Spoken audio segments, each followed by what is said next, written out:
Welcome, my friends. You are watching another great episode of Lightningrod Collectibles Live, bringing you the best and the coolest from the diamond, modern, copper, bronze, silver, and even the golden age of comics. You are watching episode number 445. And I remain your host, Michael D. Lepine. Welcome, one and all.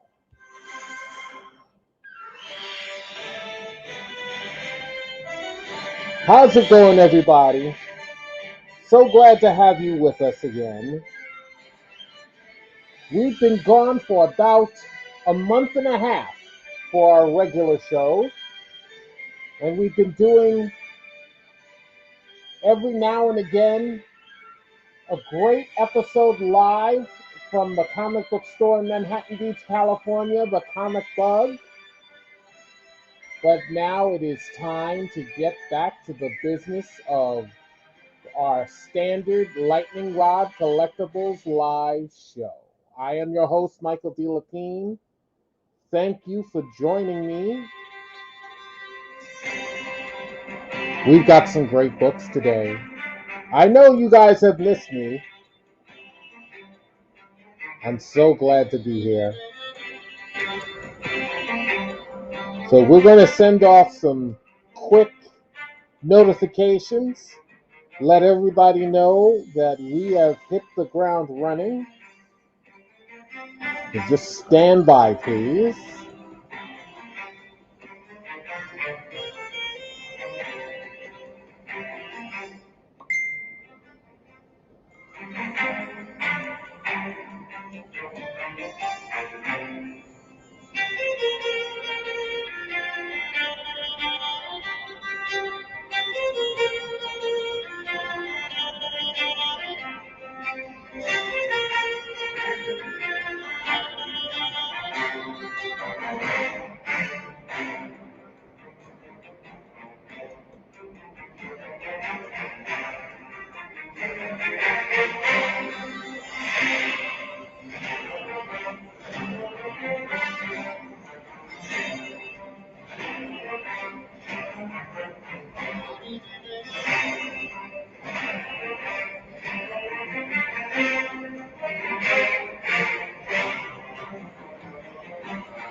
All right, we just sent out a bunch of individual notifications. We're going to send out some quick group notifications.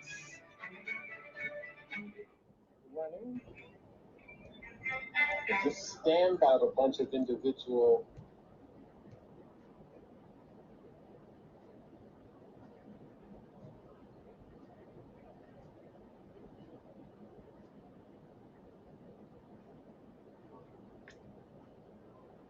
What happened to my music?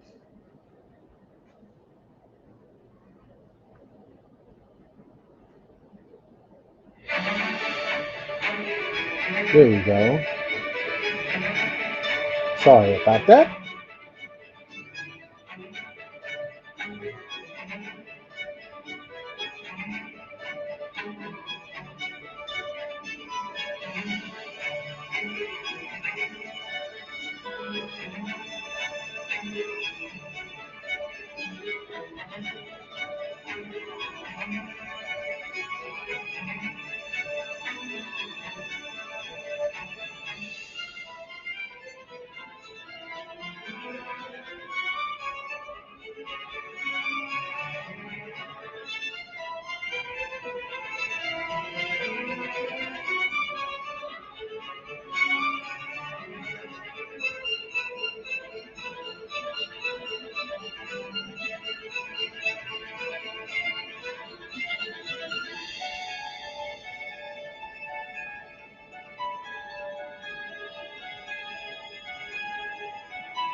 All right.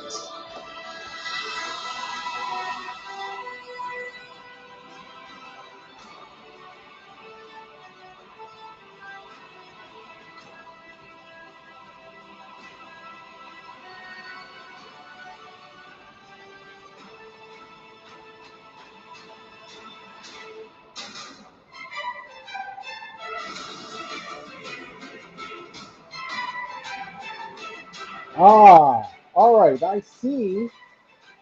Rodney Cooling and Robert Kennedy have joined us. Welcome, my friends. We are ready to go. Oh, hold on a second. Got rid of the echo.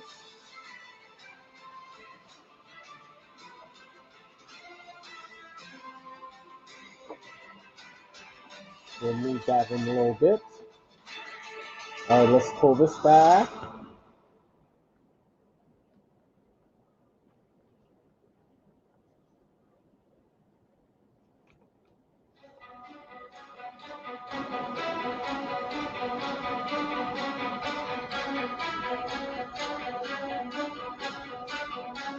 Okay, so here's how we're doing things. We've got.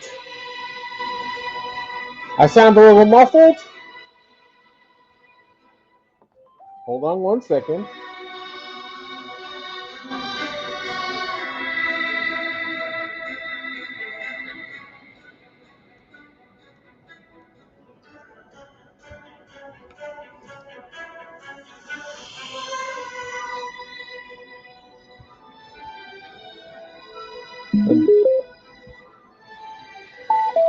Let me know if it sounds any better.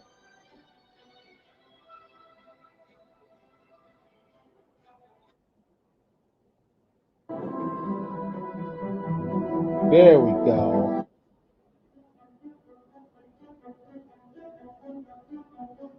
All right. Please let me know if that sounds better. Okay, we've got several different ways of selling these great books to you. We will have claim sales on some of these. A claim is basically buy it now. For buy it nows, there is one set price. You take it or you leave it once I let you know what it is. Once you know what it is, you want it, you say claim or type in claim in the feed. And that book is yours at that price. Then there is make an offer. You remember that, make me an offer? We're still doing that. On some of the books, I will ask you to make me an offer. And then you will make such an offer. I will tell you if the book is, if your offer rather is acceptable or if it's too low. If it's too low, then I will make a counter offer. Douglas Wells, how are you?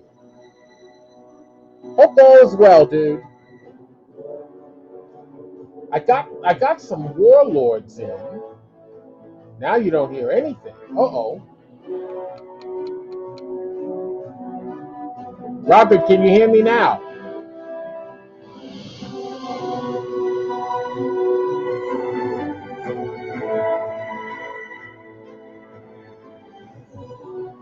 Turning the music down a little bit.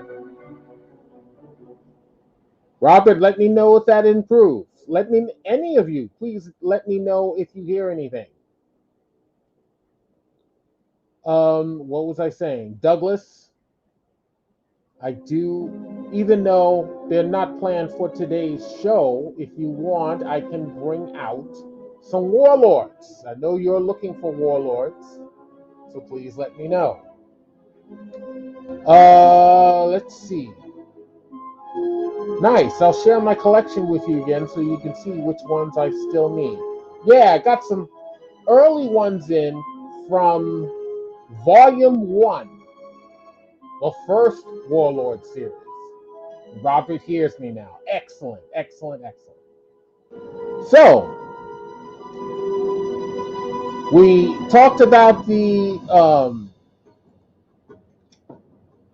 claim sales, the buy it nows, and then make me an offer.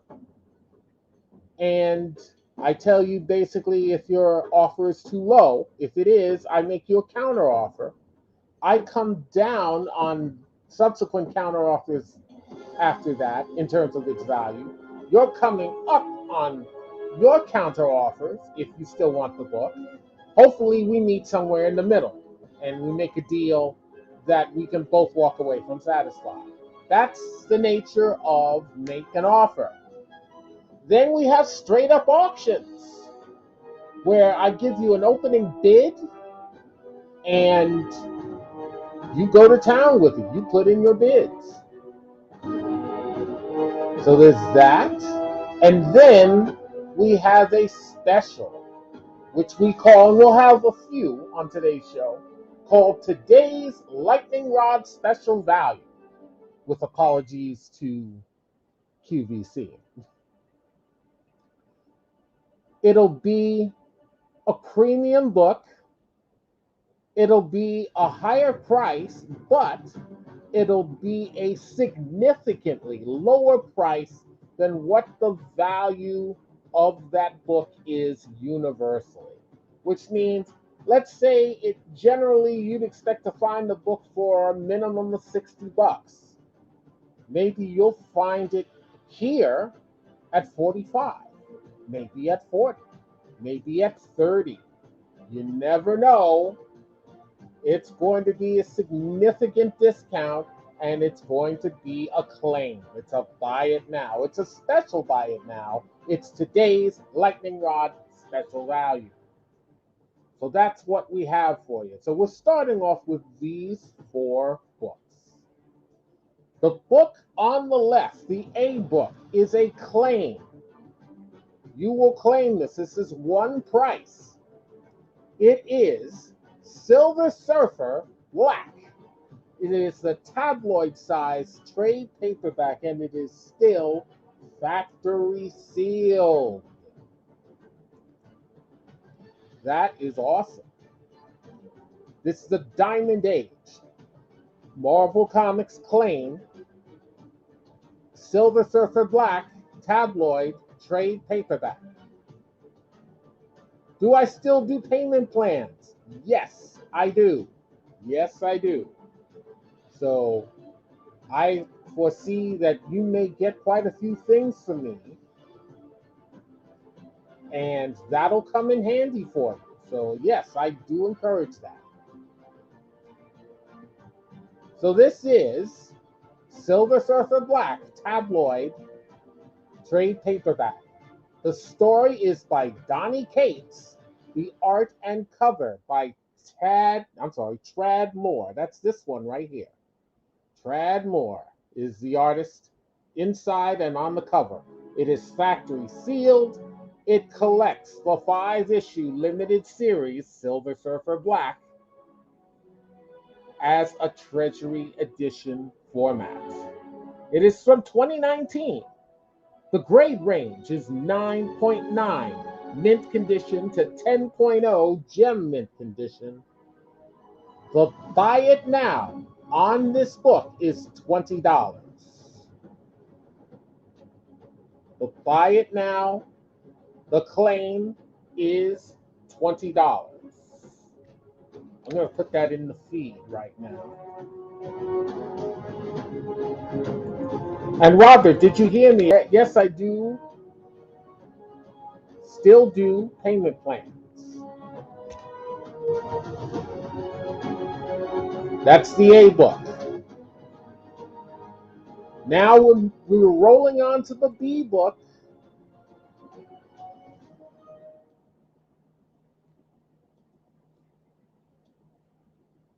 Hope you can see that. I hope there's not too much glare on that. This is the B book.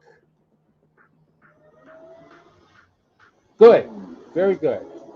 The B book is a Copper Age DC Comics auction.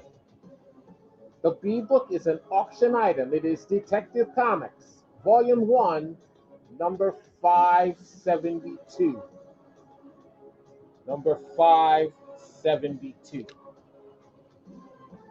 It is a special issue. It is an anniversary issue. The stories are by Alan Davis. I'm sorry. The stories are written by Mike Barr. All the stories in it are written by Mike Barr. The art is by Alan Davis and Paul Neary, Terry Beatty and Dick Giordano, Carmine Infantino and Al Vey, E.R. Cruz, and Dick Sprang. The cover is by Michael William Kaluta. It is the 50th anniversary issue of Detective Comics. It is a double-sized issue. Double-sized issue. It features appearances by the Elongated Man and Detective Slam Bradley.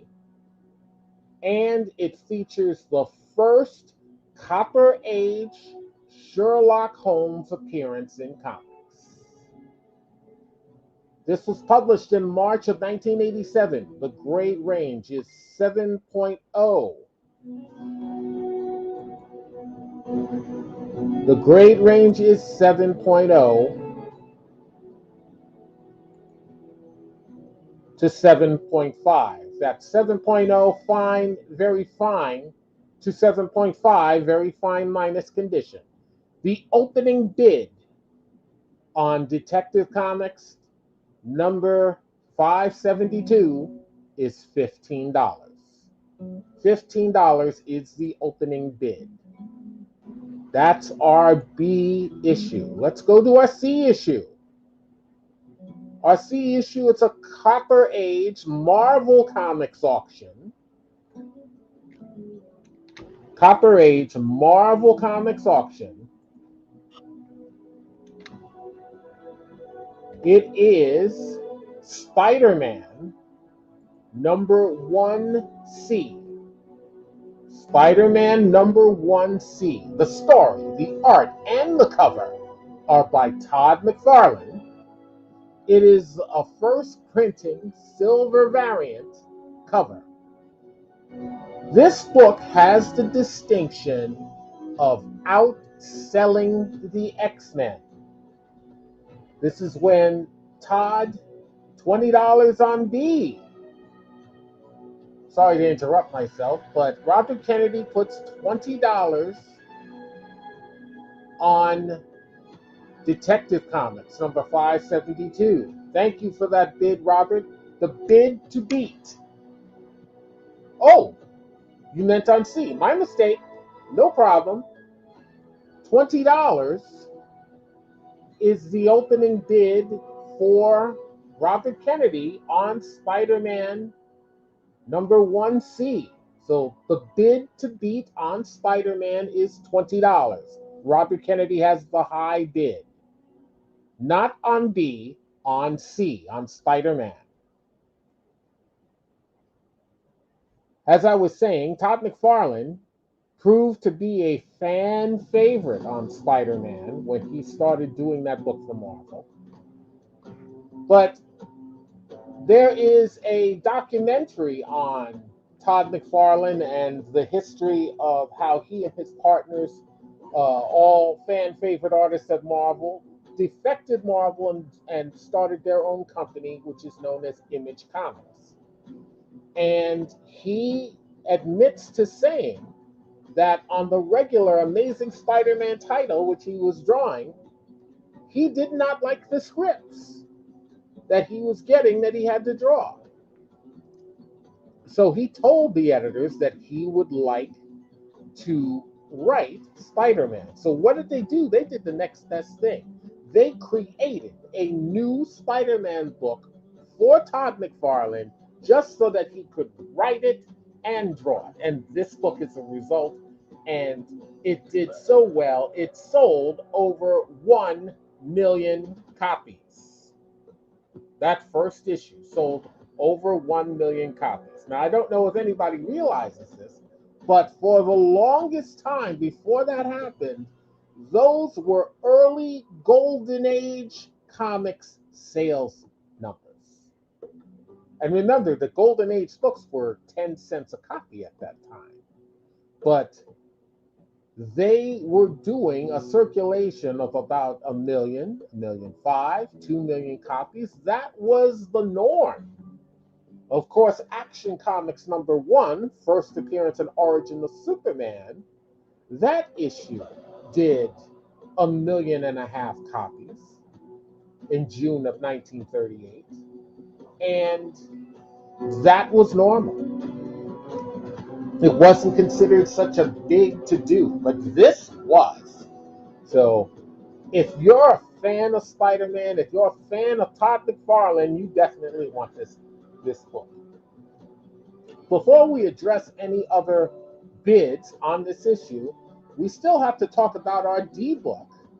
Our D-book is at the far right. Let's talk about it. It is a Silver Age Marvel Make Me an Offer. It's a make an offer item. It is The Avengers, Volume 1, number 61.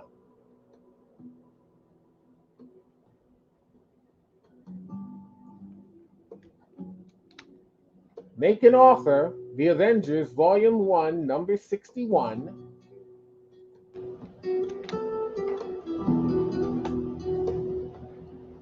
Let's talk about this issue. Great issue. Story by Roy Thomas. Art and cover by John Buscema with inks by George Klein. George Klein used to regularly ink, used to be one of the regular inkers over Kurt Swan's pencils on Superman.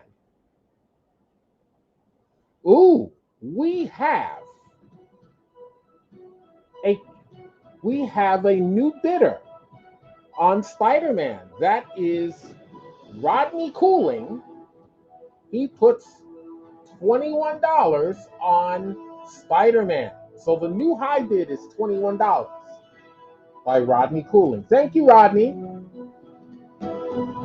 It's good to have you on a show where you can catch the show. I knew that when we were doing the live from the Comic Bug, that was done early here in the States, and it was way, way too early for you in Australia. Rodney is our buddy from Queensland, Australia. Robert Kennedy comes in with a counter bid. Robert Kennedy is now at $25. $25 is now the high bid on Spider-Man. And Rodney said 2 a.m. Yes, I figured it was around that time for you. So I'm so sorry you missed those, but at least we got you back on a show that you can catch and participate in. So I'm very happy about that. Back to the Avengers. While we're waiting on some more action on Spider-Man 1, this book, Avengers number 61,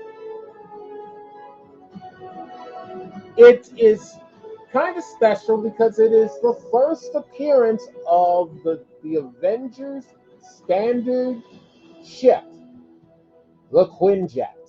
First appearance of the Avengers Quinjet. This is from February 1969. The grade range is between 7.5, very fine minus, to 8.0, very fine. Make me an offer on the Avengers. We are going to get ready to close out Spider-Man. We've got a high bid of $25. I want to encourage you, if you want to get in on the bidding on Spider-Man number 1C, please do so now. So I am going to say Robert Kennedy is the high bidder at $25 going once. Get my little gavel ready here. My little gavel. The gavel. So we have $25 going once from Robert Kennedy, the high bidder on Spider-Man #1.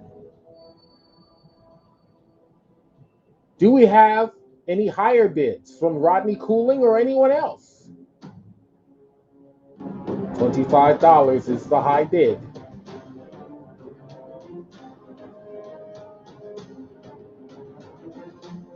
And who knows, I just may pull a surprise out of my hat like a rabbit, depending on how this closes out.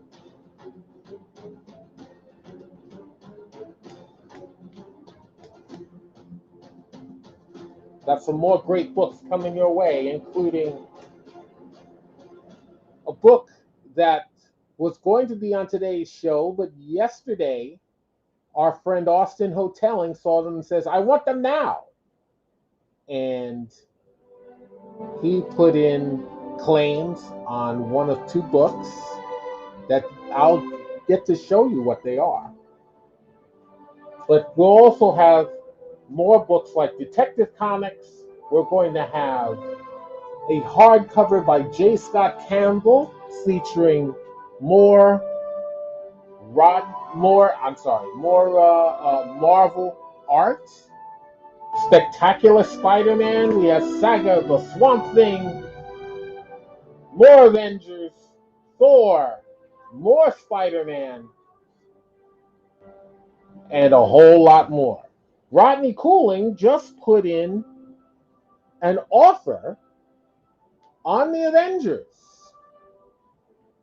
Rodney Cooling just put in an offer of $10 on the Avengers.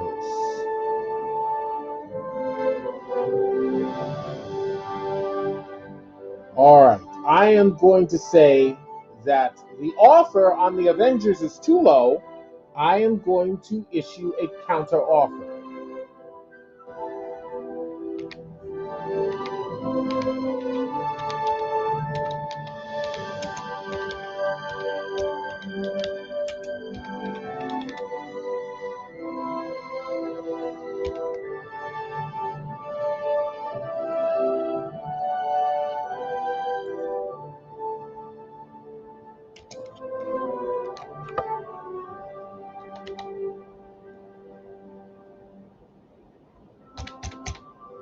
My counter offer on the Avengers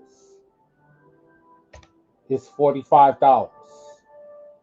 Now, if you remember, on the Make Me an Offer books, when I throw in a counter offer, if you as the person making the initial offer still want the book, you've got to come up on your counter offer. And I will respond by coming down on my next counter offer, which means guaranteed my next counter offer is going to be less than $45. How much less? We shall see. How much higher is Rodney's counter offer going to be if he chooses to make one? It's got to be higher than $10. How much higher? We don't know. We'll have to wait and see. So we're standing by on that. And in the meantime, I'm going to say Robert Kennedy is the high bidder on Spider-Man Spider-Man #1C. Oh, it is Volume 1. Spider-Man #1C going twice at $25. $25 going twice on Spider-Man.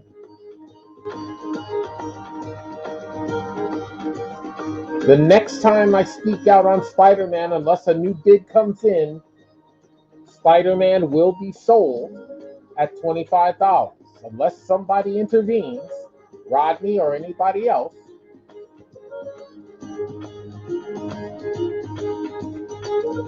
And Rodney, I await your answer on Avengers.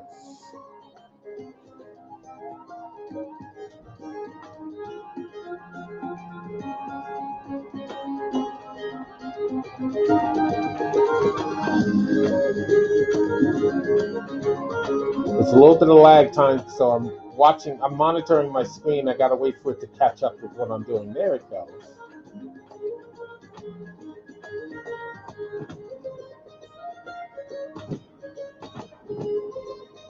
Fighting Ymir, the Asgardian Frost Giant King. And Surtur, the Fire Demon of Asgard. Great issue. Oh, hold on a second.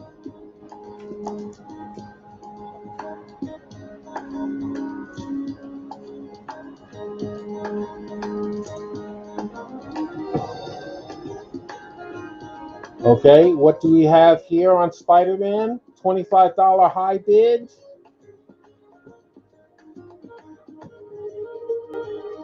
Does anybody want to challenge Robert Kennedy's current hold on this book, which is a $25 high bid?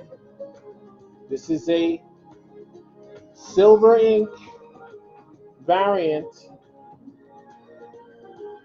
Over 1 million copies sold. We have $25 going once on Spider-Man. $25 going twice on Spider-Man. And sold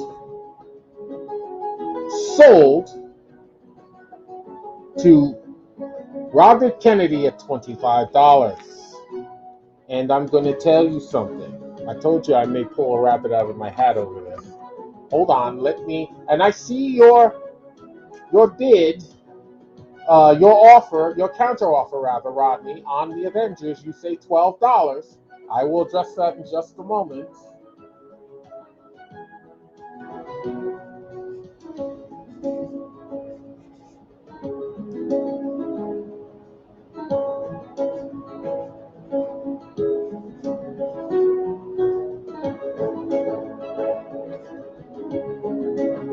All right, Robert, you are the winner.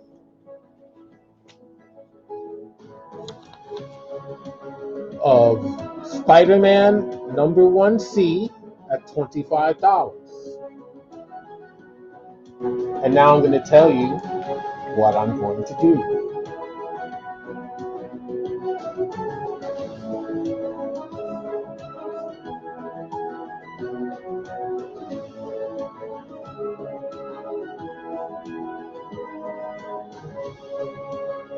Okay, the big surprise is on Spider-Man number 1C, I have another copy that I will turn into a claim. It is the same condition.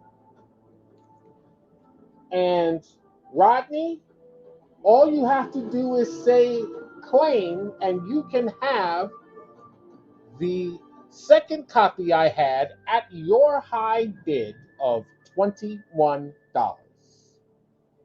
All you have to do is say claim, and that copy is yours at $21. What do you want to do, Rodney? While I come up with a new counter offer for the Avengers.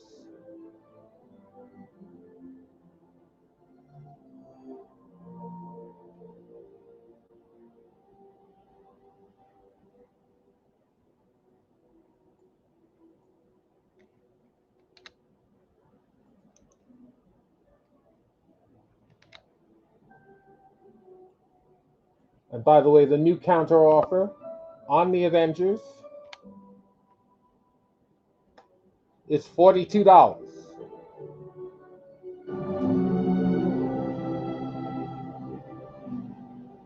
So Rodney, you're great, Michael, making deals like this for people. That's just what I do, Robert. I take great pleasure in that. But what's most important is, will Rodney take great pleasure in it? I need your answer. What would you like to do? Well, you got to answer two things now. I need to know if you're going to put in another counteroffer on Avengers 61, and do you accept a claim of $21 for Spider-Man number 1C?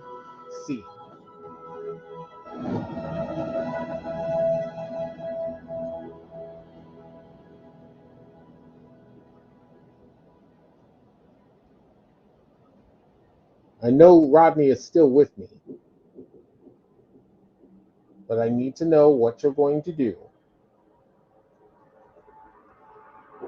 I am going to move on from Silver Surfer Black just to show you something. This was a book that I'm going to put up that was going to be on today's show, but it got sold last night.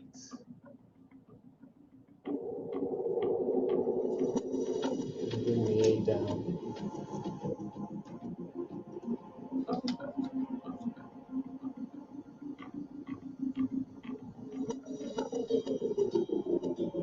This was first issue, well, it is first issue special, number 1 from DC Comics. A Bronze Age DC Comics claim item featuring the character of Atlas, created by Jack Kirby. The story is by Jack Kirby. The art and cover are by Jack Kirby with inks by D. Bruce Berry. This is the first appearance of Atlas, and apparently the last appearance of Atlas, because this story was not continued anywhere else. This was published in April 1975. The grade range is 7.0, fine, very fine, to 7.5. Ugh, these scam likely calls, I hate them.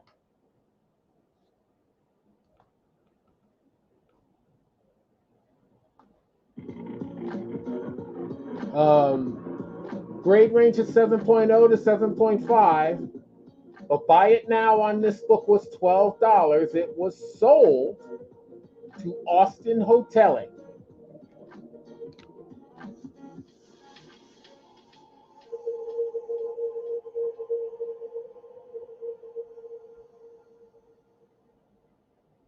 Yes, Robert. Robert must have stepped away.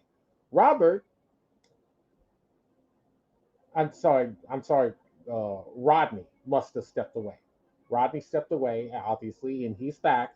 Rodney, Robert did buy. He did win Spider-Man 1 at $25.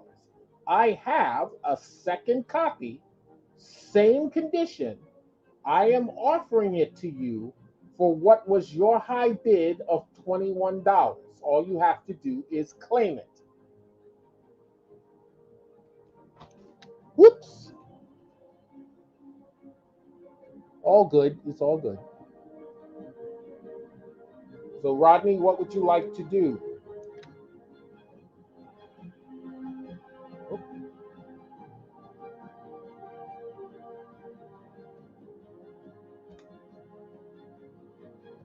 All right. So that covers Atlas. Atlas was sold last night by Austin Hoteling.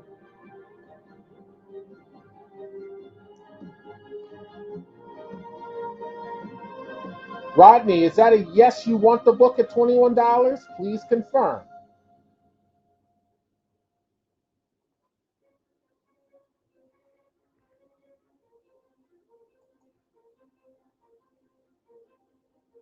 And meanwhile, I have to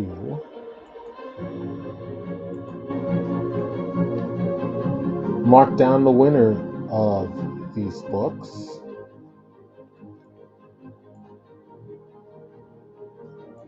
Let's see.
Hold on, I'm just filling in the congratulatory posts that I'm about to put up.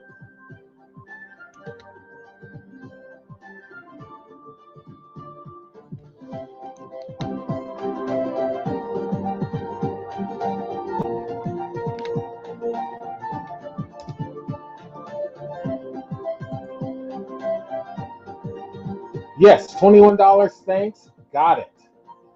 Both great pickups for you guys. Gentlemen, you did very well. So now let me put up those congratulatory messages.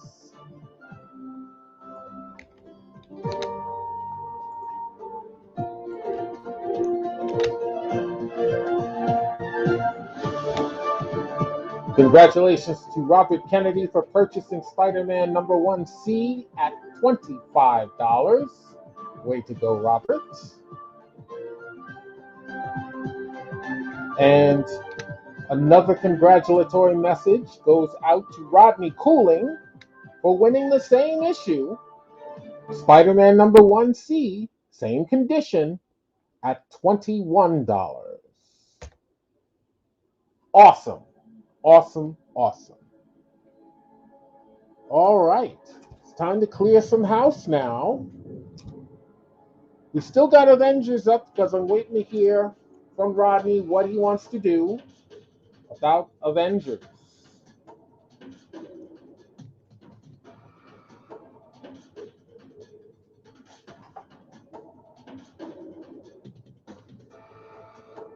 So in the whoops, it's just coming to get that. We're gonna put some new books up. Issue number 1. Well, not it's not a number 1 issue, but issue number A. Ooh, Rodney has put up a new offer on Avengers, $16. Awesome. Now I will put up another counter offer.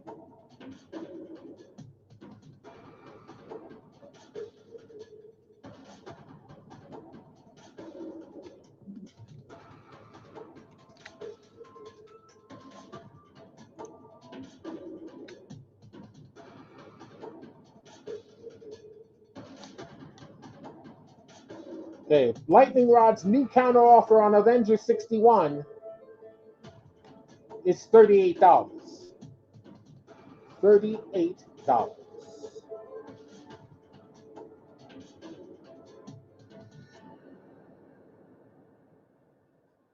Okay, let's put some more of these up.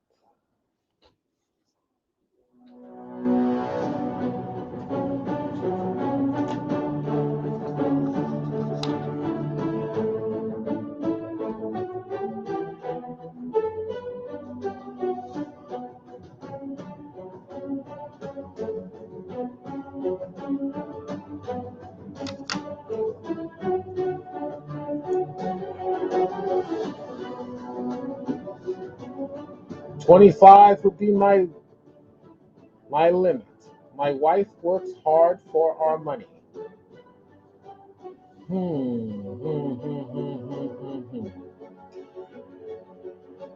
Well,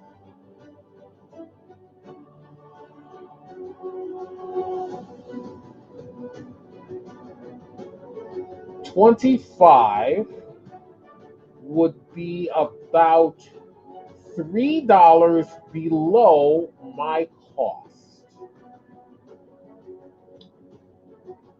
If you were to consider a $28 offer, $28, I would let you have this book for cost. Let me know if that would work for you. While you're deciding, let's put this new book up.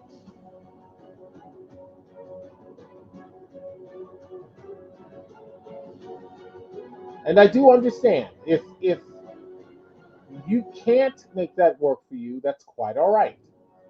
It just means 28? Yes. All right. So we have another claim. From Rodney Cooling.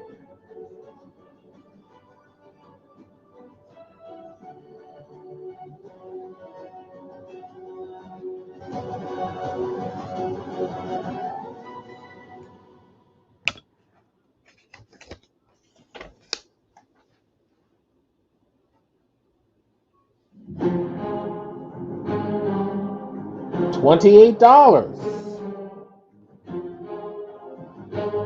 All right. I am happy with that.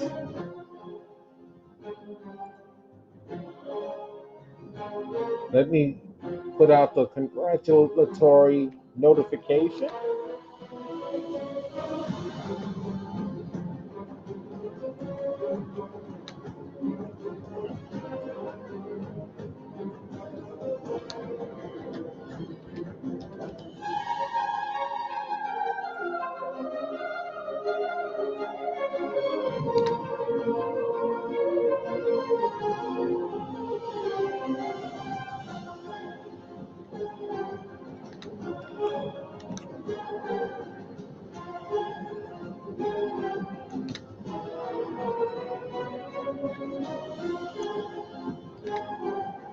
All right.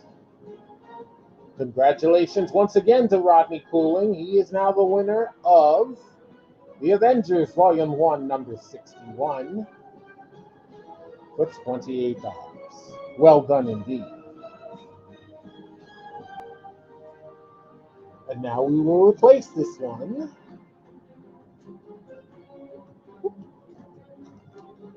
with this one.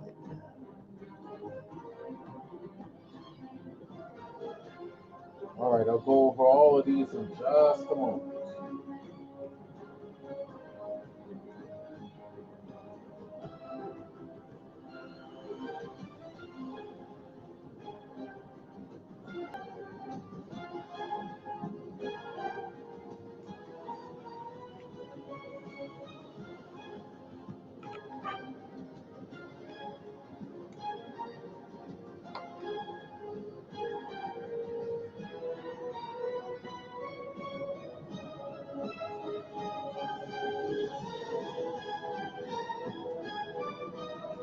Thank you, Rodney. I appreciate that. Thank you very much. That's what I always strive for. So now, here are the next books. Let's go over them from left to right, from A to D. The A book is today's Lightningrod special value. I'm going to have to come up with a sticker for that. Today's Lightningrod special value. It is a Bronze Age DC Comics item. It is Detective Comics, Volume 1, number 445. It is a claim, a glorified claim.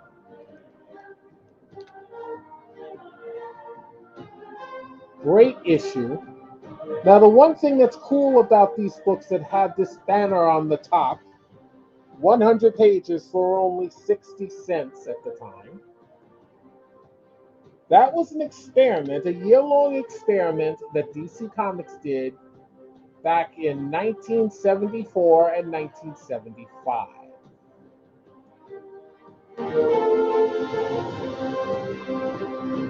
Which is what they did was, they would print these 100-page square-bound books every month, sometimes every other month, on all of their major titles. And the format would be one new story, which would be the first story in the book, and then the rest of the book would be filled with reprint stories from the Silver and the Golden Age. And they would all be related somehow to the main book. If it was a Superman book, they would be Superman or Superman family type stories. If it was a Batman book like Detective Comics is, then it would feature older Batman stories, other stories of similar characters in the DC universe who are detectives or low-level crime fighters. And it was an awesome format. As a matter of fact, Walmart liked it so much that when Walmart made the deal with DC Comics to start doing exclusive Walmart comics, they borrowed from this format. The stories inside are written by Len Wein, John Broome, Ed Herron, Henry Boltinoff, Jack Miller, Gardner Fox, and Bob Rozakis.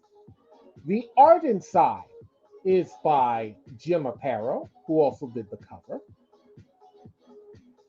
Mike Sikowski, with inks by Bernard Sachs, Dan Barry, with inks by Cy Barry, Henry Boltinoff, Kurt Swan, with inks by John Fischetti, Ruben Morera, Carmine Infantino, Bob Brown, Rudy Palaise, and Mike Grell.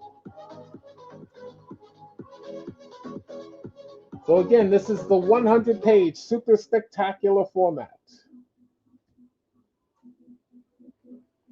There are appearances inside these stories by the Creeper, the villainous Ra's al Ghul, and his equally villainous yet beautiful daughter Talia, who would later become the mother of Batman's only son, Damian Wayne, who later becomes Robin, and a vicious, bloodthirsty Robin at that. Also appearances by Star Hawkins, Marty Moran, Roy Raymond, TV detective, The Elongated Man, and Dr. Midnight. And this issue features reprints from Strange Adventures, Volume 1, number 116 from May 1960, Big Town number 2 from February 1951, Detective Comics, Volume 1, number 281 from July 1960, Star Spangled Comics number 105 from June 1950, Gangbusters number 5 from August-September 1948, Detective Comics Volume 1 number 222 from August 1955, Detective Comics Volume 1 number 327 from May 1964, Gangbusters number 25 from December 1951 to January 1952, and All American Comics number 101 from September 1948. This issue was published in February-March of 1975. The grade range is 5.5 fine minus to 6.0 fine condition. Today's Lightning Rod special value on this issue is a flat $22. Claim it and it is yours for $22. And then we move on to our B book. Our B book is awesome. It is a Diamond Age, Mafufo Publishing and Marvel Comics joint publication.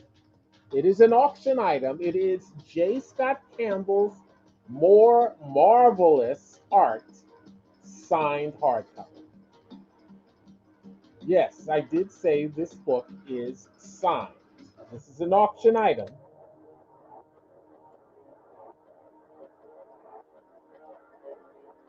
Have you ever had all the issues of Batman where the Joker kills Robin? Don't remember what they're called. I remember what they're called, and you're asking the right person. I don't have them at the moment, but I have had them and sold them at one point. The series is called A Death in the Family. A Death in the family. And that is when he killed, the Joker supposedly killed Jason Todd, who was the second Robin. Because at that point, Dick Grayson had grown up to become Nightwing and was now the leader of the Teen Titans at that point.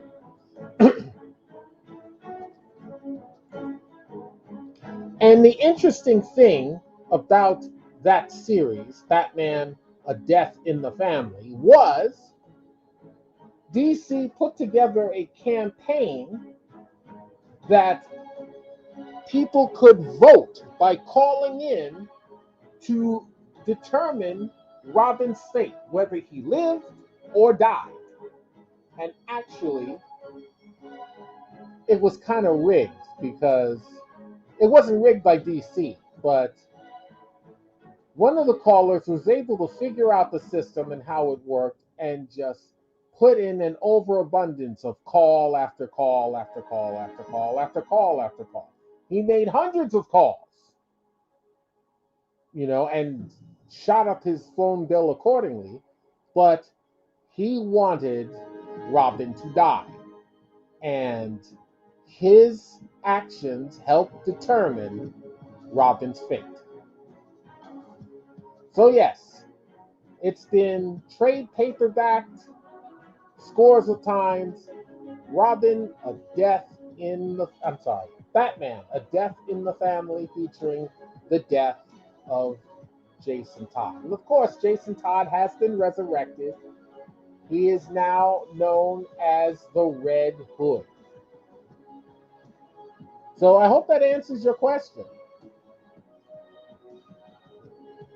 Getting back to this hardcover book, more marvelous art. I did say this book is signed.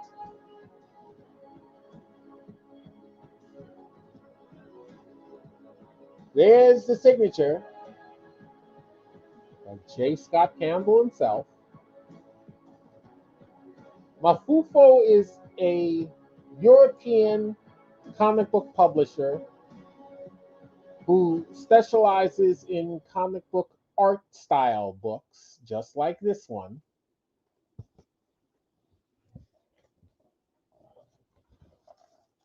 And it's got great artwork inside, just like this. Look at this.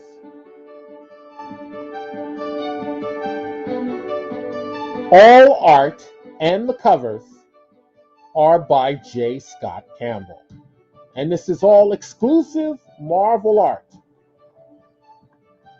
All this book, you'll not find anything of his DC work or anything else, any of his independent work. This is all Marvel. This was published in 2017. The grade range on this book is 9.8 near mint to 9.9 mint condition. What a gorgeous book this is. The opening bid on this book is $20. $20 opening bid on this great book. I'm going to show you a few more pages. Yes, she would. I wish she were here for it. But that doesn't mean I won't sell it to anyone else if they really want it.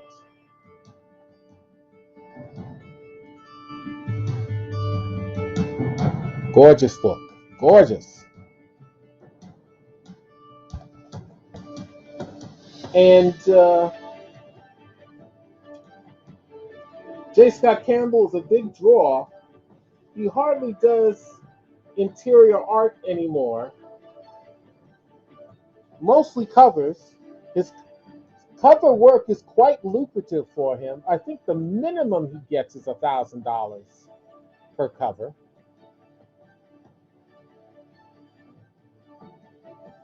And he loves good girl art.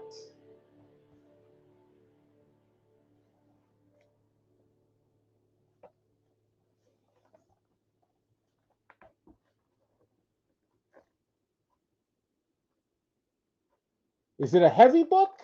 No. I would say definitely under 2 pounds. maybe a pound and a half. It includes 2 gatefold fold-outs and a sketch section. $20 is the opening bid on this great book. Let's show you some of the sketchwork. Because the sketchwork pages are not glossy.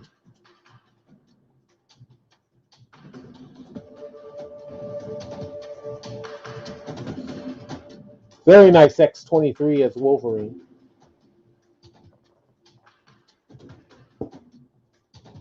I'll show you a couple more. Let me pick out something really good.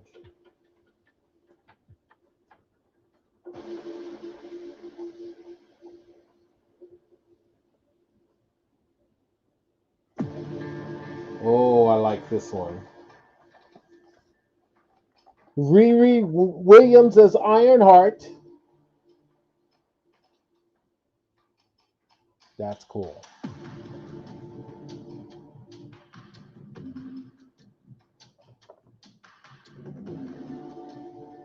The other one is, I believe, Star.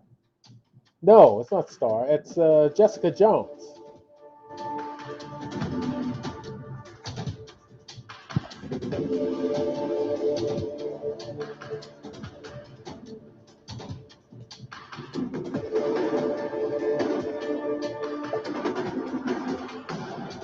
Spider-Gwen. Very nice. I've teased you enough with this book. $20 opening bid. If anyone would give me $20 as an opening bid for that book, now is the time. While I'm waiting, let's move on to our C book.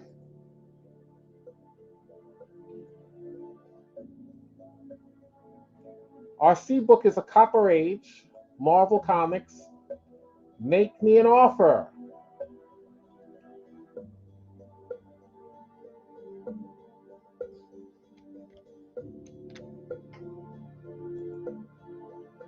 It is The Spectacular Spider-Man, number 189.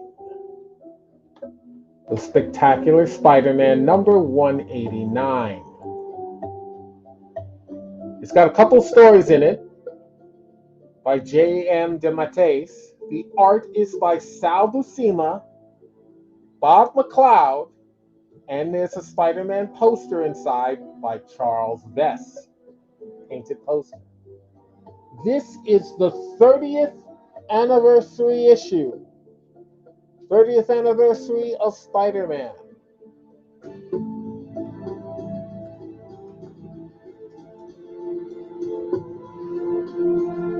It has a silver Spider-Man hologram on the cover. I don't know if you can catch that. It doesn't say who the artist was that the original sketch is from. I'm thinking it's one of 2 possible people, either Ron Lim or Mark Bagley. That's just my educated guess. Great issue from June 1992. This is towards the end of the Copper Age of comics, because pretty soon Image Comics would burst onto the scene and herald in the modern age of comics. The grade range on this book is 9.0, very fine near mint, to 9.2, near mint minus. Make me an offer.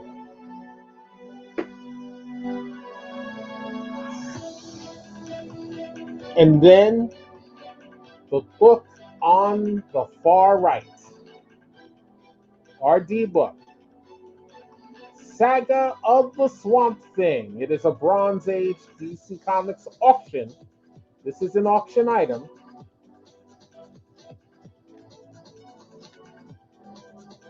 Saga of the Swamp Thing, number 1B.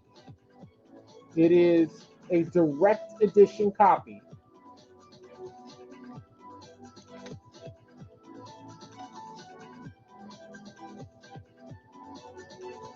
Oh yeah, those were nice. I remember those. The hologram collector's cards. Saga of the Swamp Thing, number 1B. The story is by Martin Pasco and Bruce Jones. Or I should say stories. Because there's two stories in here. There is a Phantom Stranger backup story that's written by Bruce Jones. Martin Pasco did the Swamp Thing story. Martin Pasco also used to write for television. He is written for TV shows like The $6 Million Man and The Bionic Woman and Buck Rogers in the 25th Century. Martin Pasco died within this past year.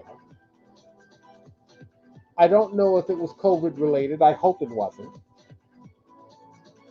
But Martin Pasco is no longer with us. The art inside is by Tom Yeats and Dan Spiegel. Tom Yeats did the cover and did the Swamp Thing story, and Dan Spiegel did the Phantom Stranger backup story. This issue came out in May of 1982.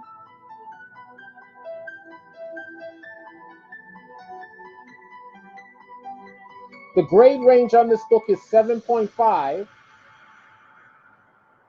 How many pages is D? I'll tell you in just a second.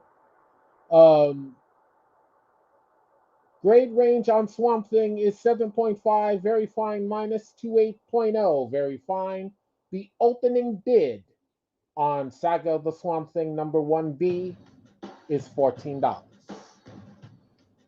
And to answer Reyes's question, by the way, Reyes, how are you? Hope all is well. Let's see.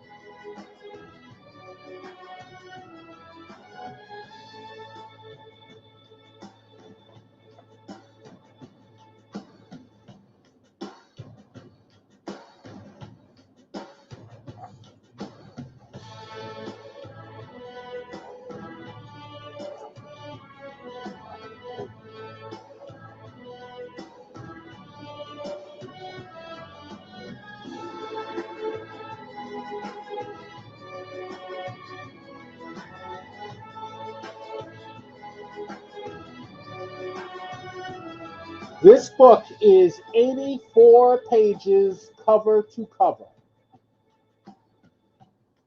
84 pages cover to cover. And just in case you didn't catch this book is signed by J. Scott Campbell. Opening bid, $20. Barely getting my vision back. Went to the eye doctor earlier today. They put in those. Oh, yeah, they dilated your pupils. Yeah, I know that's annoying. I've had that done before. Hope all is well with you. Hope you're feeling better.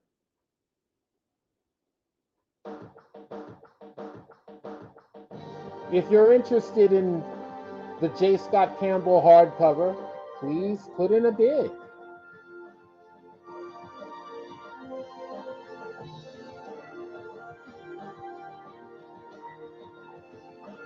So we got 4 great books. We've got more coming. I've got more Silver Age Avengers. I've got a very special Thor issue. We have more Spider-Man by Todd McFarlane. We've got The Flash, number 200. Early Bronze Age. And more.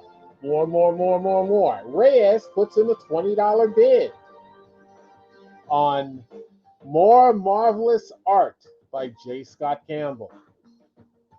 Very good. The bid to beat on More Marvelous Art is $20. It is a steal. If there's anybody that wants to put in a higher bid, $20 is the bid to beat from Reyes Galaviz.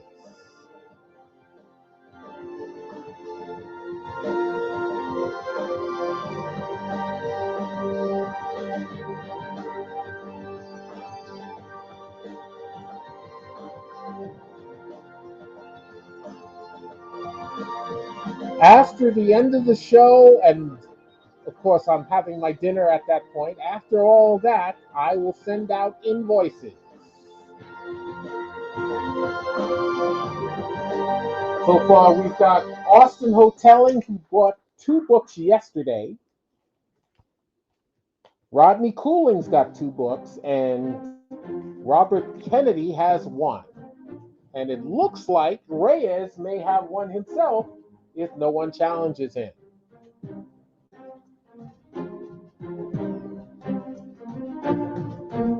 We have about an hour and 45 minutes left in the show. Still got some great stuff to cover.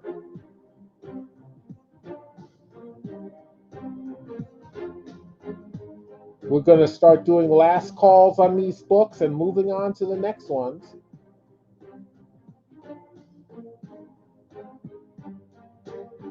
I'm going to say on More Marvelous Art by J. Scott Campbell in hardcover and signed, $20 going once from Reyes Galaviz.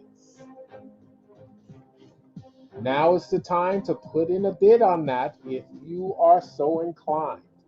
We're going to move on from Detective Comics, number 445.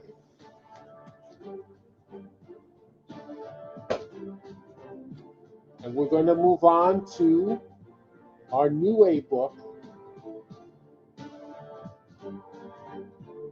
This is Avengers,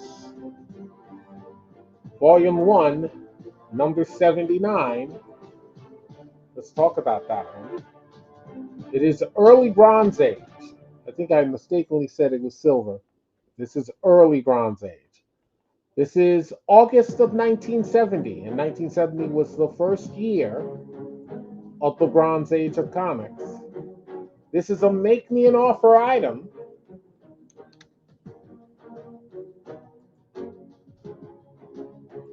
The Avengers, Volume 1, number 79.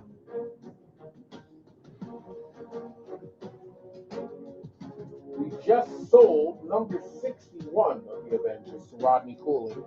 This is issue number 79. The story is by Roy Thomas. The art is by John Buscema with inks by Tom Palmer. The cover is by John Buscema, inking himself.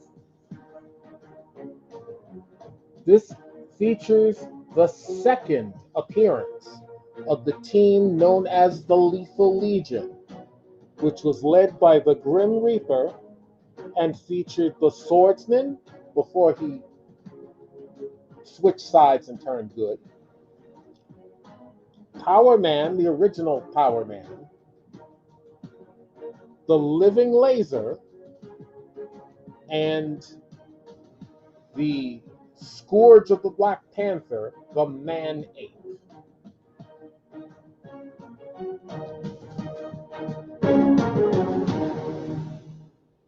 August 1970, the grade range on this issue is 7.5, very fine minus, to 8.0, very fine condition. And we're going to say on J. Scott Campbell's More Marvelous Art, $20 going twice by Reyes Galaviz.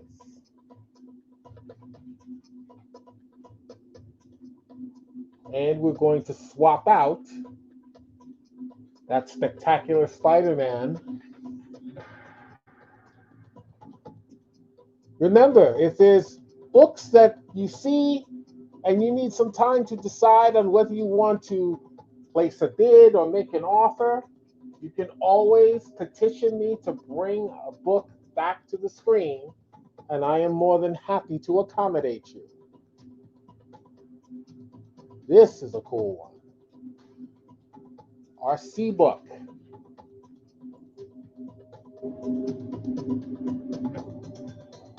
This is a Diamond Age claim item. It is a claim item, a joint collaboration from Previews, which is basically Diamond Comics distribution, Funko Pop, and Marvel. It is Thor, Volume 6, Number 1, PXB. It is a Previews, Funko Pop, Marvel Comics, polybagged Virgin variant issue.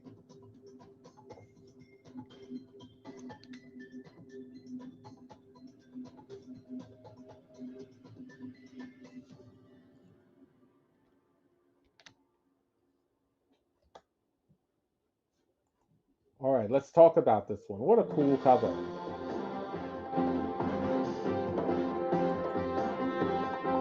The story inside is by Donnie Cates. The art by Nick Klein. The cover is by Funko Pop. This is a PX Previews Funko Pop sealed polybag edition. It is featuring a Funko Pop Loki Virgin variant cover. And I hope you guys, I hope you guys remember what Virgin variant means. That means where you see a logo here and publishing identifiers, the Marvel logo, over here the DC logo, issue number, price information, all that stuff. None of that is here. This is a Virgin variant cover. No trade dress information, no cover logo, no descriptive blurbs, nothing. Just the artwork. And that's actually pretty cool. It was published in March of 2020. The grade range is 9.8 near mint to 9.9 mint condition. This is a claim auction, which means it's a buy it now, one price, claim it, and it's yours for $22. $22, and this book is yours. Thor, Volume 6, Number 1, PXB.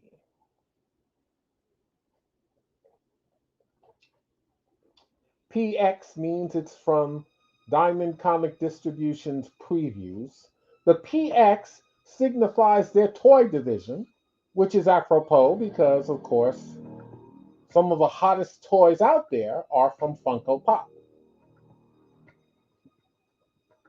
And this was even included in a mystery box that Funko Pop had put together. The B means that signifies it is the second variant cover for Thor Volume 6, Number 1.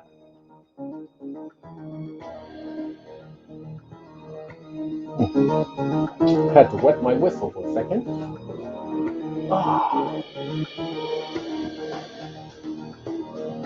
And now, as far as J. Scott Campbell's more marvelous art, we are going to close it out. This is your last chance, everybody. If you want to get a bid in on this book, we've already said $20 going once from Reyes Galaviz. We said $20 going twice from Reyes Galaviz. And this book is now sold to Reyes Galaviz. More marvelous art from J. Scott Campbell at $20. What a bargain.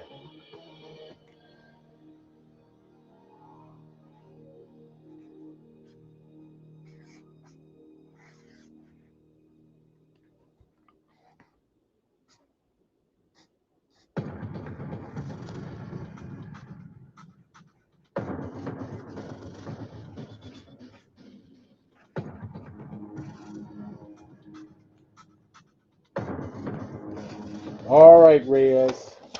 Hope you can see this.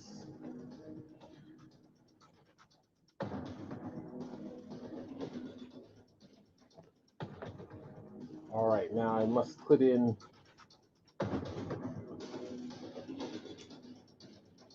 your props, which is what we call anytime we have a winner.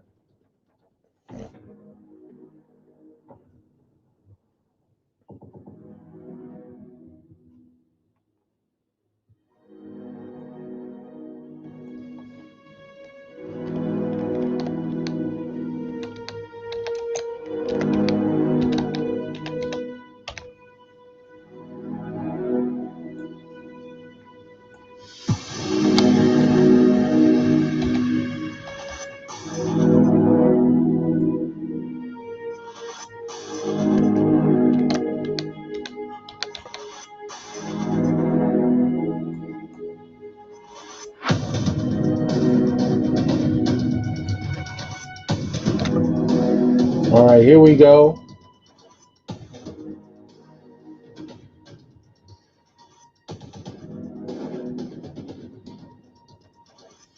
All right, Rodney says, "Hey, Michael, I think I bought Amazing Spider-Man Annual 8 a while back, but you never sent the invoice for that one.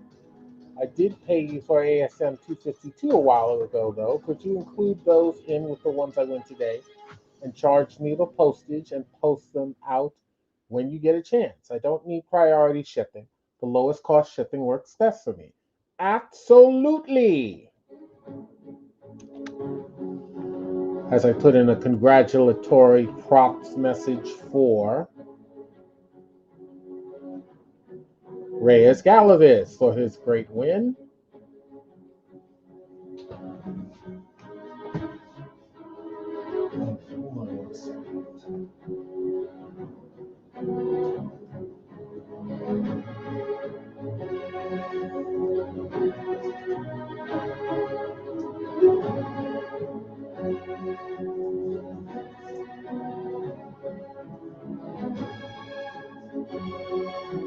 And Rodney, I just looked in your basket. I have a basket with your stuff, and both of those issues are in Amazing Spider-Man 252 and Amazing Spider-Man King Size Special number 8.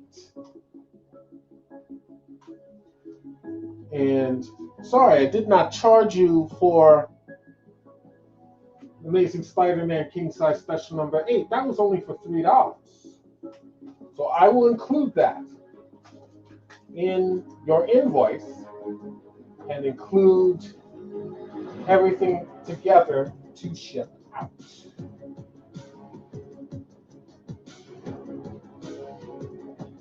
All right. Now, wait a second. Yes. Yes, you do. Just confirm that. And we have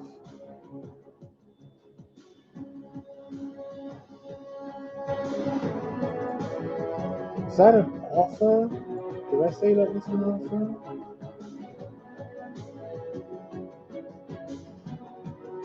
Yes, it was. And your offer on Avengers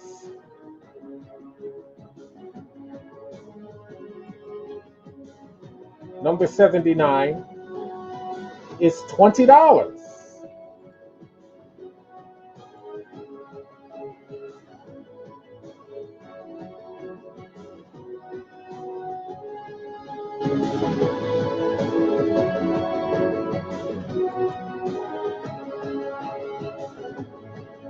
All right, I'm going to put in the counter.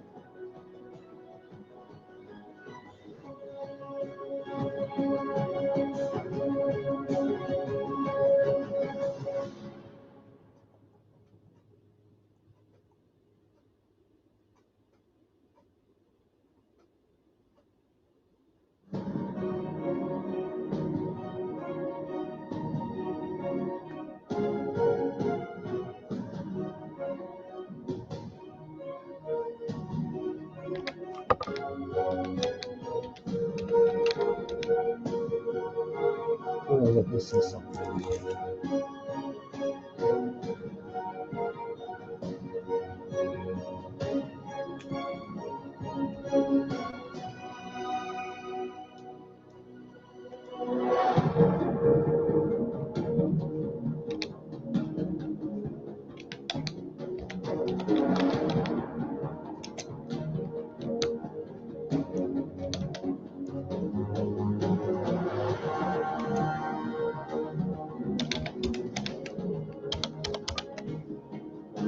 I am going to mark Avengers 79 as sold. Sold to Rodney Cooling.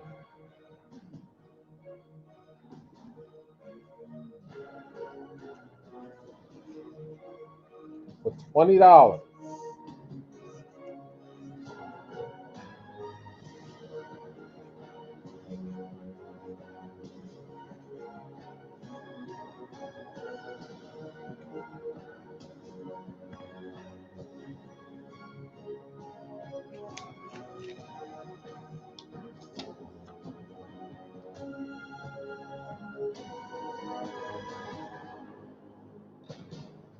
Awesome.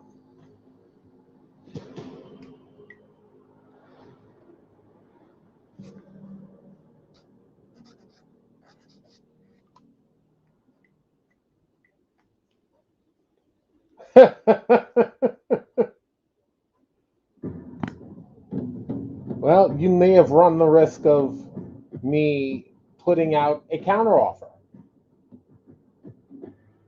but the $20 works for me on that. All right. Let's move these out of the way. Oh, before I do that,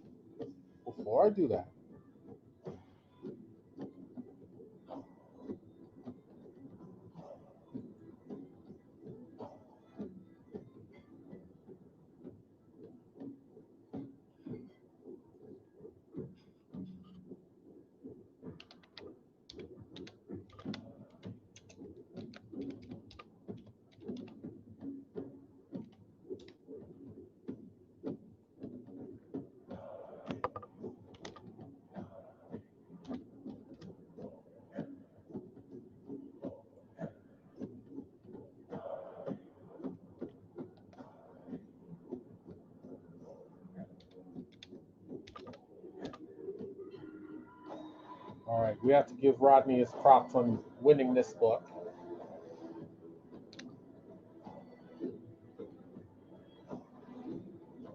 Yes, I agree. It is a good price.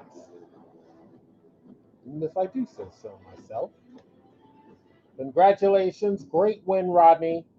Thank you, thank you. And great win to Reyes. Now we can move these off. And I'm going to put 3 new books up.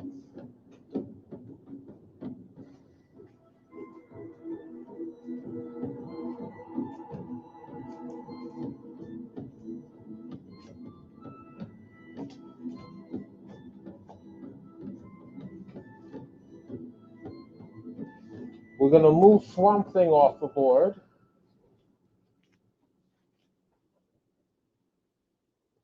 Anything that has not sold is still available.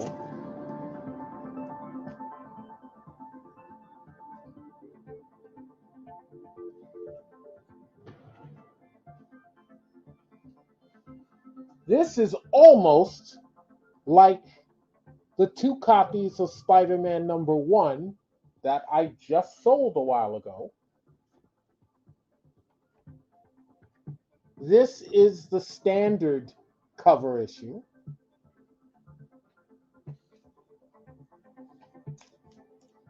This is one of the 2 books that was sold yesterday. I'm just showing you what it is. Austin Hoteling bought it. It was a buy it now, a claim for $20. I'm sorry, for $12. Congratulations go out to Austin. It's issue number 5 of first issue special featuring Manhunter, the Mark Shaw Manhunter character. I believe that's the first appearance of Mark Shaw as Manhunter. Written and drawn by Jack Kirby, covered by Jack Kirby. The inker is D. Bruce Berry. So I just wanted to show you that.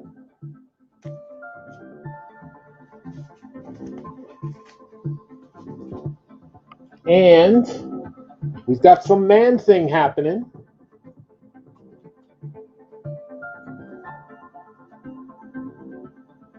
Got less than an hour and a half to the show. Still some great books coming your way.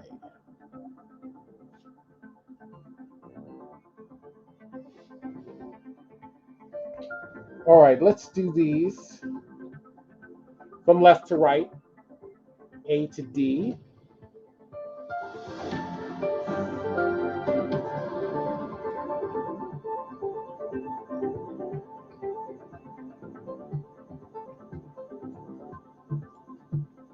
In the A slot is a Bronze Age DC Comics auction item.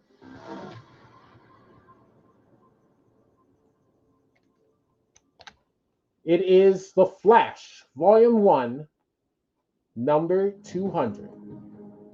The Flash, Volume 1, number 200.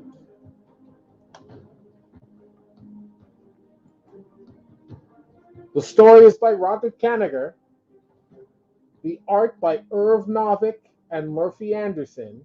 The cover is by Carmine Infantino, inked by Murphy Anderson. The one major defect this book has is it has one loose staple, and that's the top staple right here. From September 1970, first year of the Bronze Age of comics. The grade range is 4.0, very good, to 4.5, very good plus condition. The opening bid is $14. Auction item, opening bid, $14.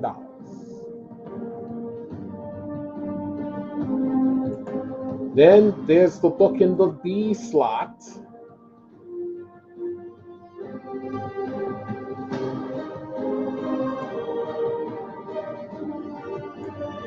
By the way, let me put in the props for Austin Hotelling for winning that second issue, that second copy I had of first issue special. It's issue number 5, actually.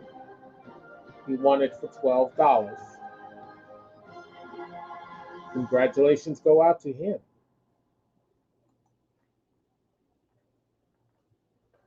The book in the B slot is a Bronze Age Marvel Comics auction item.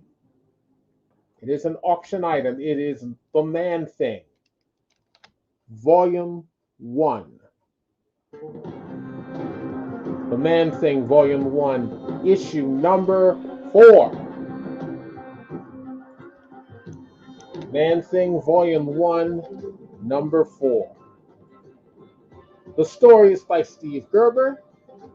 The art by Val Merrick, with inks by Jack Abel. The cover is by Gil Kane, with inks by Tom Palmer.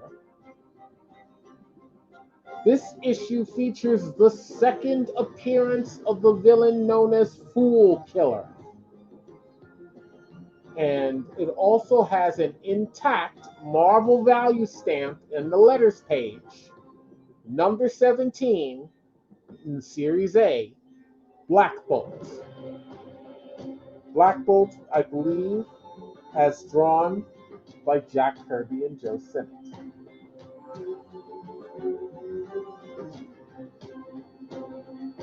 This book came out in April of 1974. The grade range is 7.0, fine, very fine, to 7.5, very fine minus condition.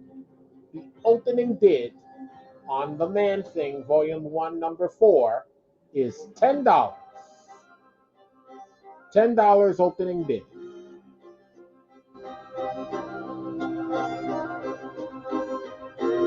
And then we covered that Thor issue. A Diamond Age Previews Funko Pop Marvel Comics claim. Thor Volume 6, Number 1, PXB. It is the Previews Funko Pop Marvel Polybagged Virgin Variant issue by Donnie Cates and Nick Klein. The cover produced by Funko Pop. From March 2020, The grade range is 9.8 near mint to 9.9 mint condition. The buy it now on this claim, on this issue of Thor, is $22. And then there is the book in the D spot.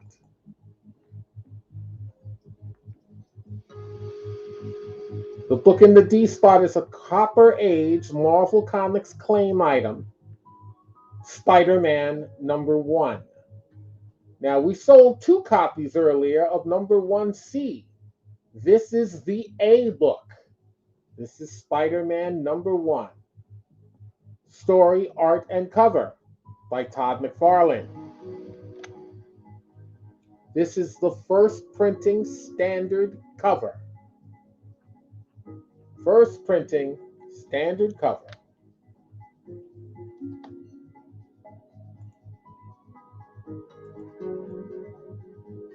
Over 1 million copies printed and sold on this book from August 1990. The grade range is 9.4 near mint to 9.6 near mint plus condition. The buy it now on Spider-Man #1 is $15. And Rodney says $15, which means this book is sold. Very, very good.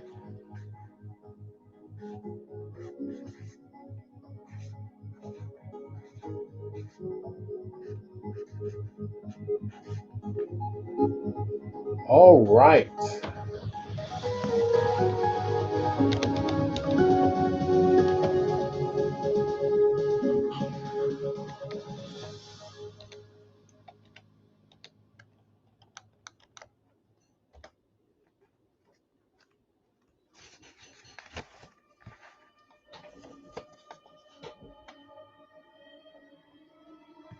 Well done indeed.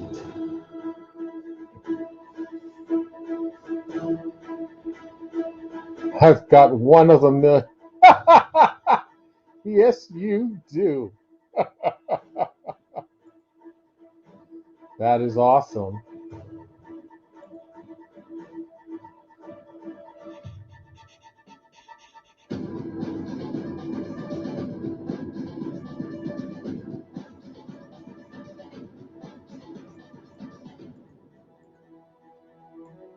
All right, let's give Rodney his props on this.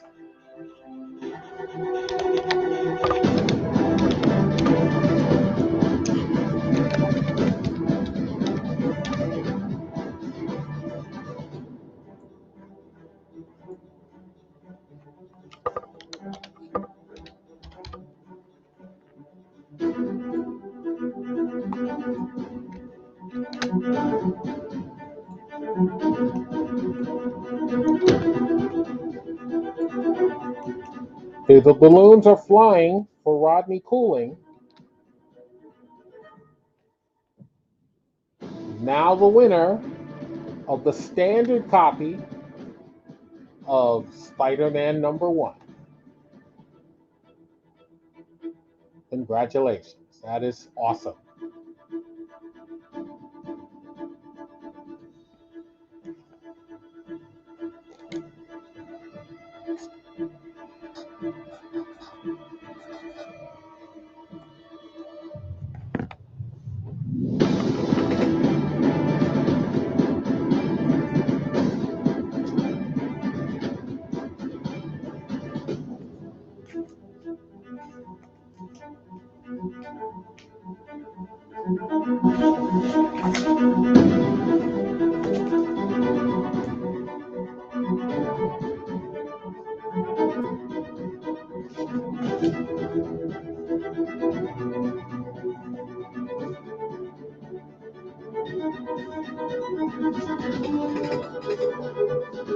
All right, moving on to the next book.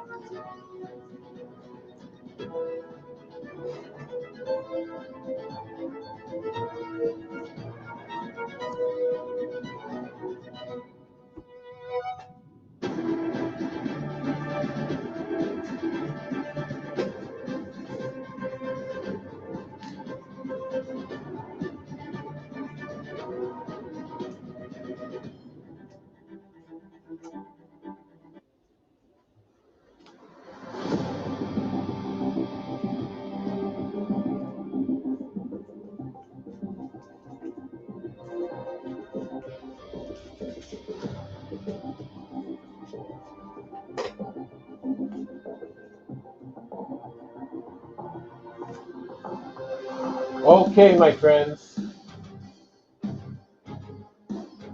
Next up in the D spot.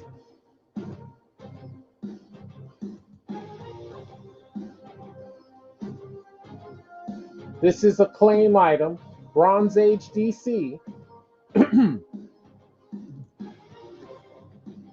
Detective Comics, Volume 1, number 443. It is a claim item.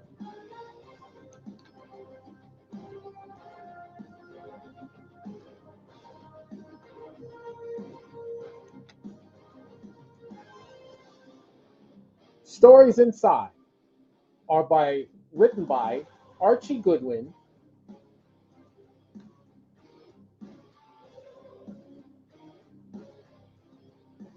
Jerry Siegel of Siegel and Schuster, the same two guys that created Superman.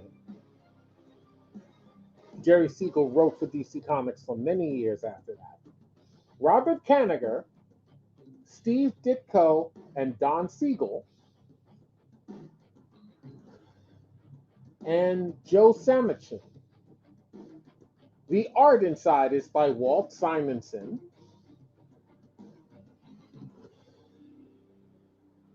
Bernard Bailey, Alex Toth, Steve Ditko, and Jerry Robinson. The cover is by Jim Aparo.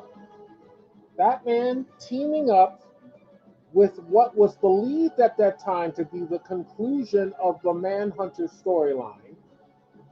Of course, this Manhunter being Paul Kirk, as created by Archie Goodwin and Walt Simonson. This was believed to be the end of the story,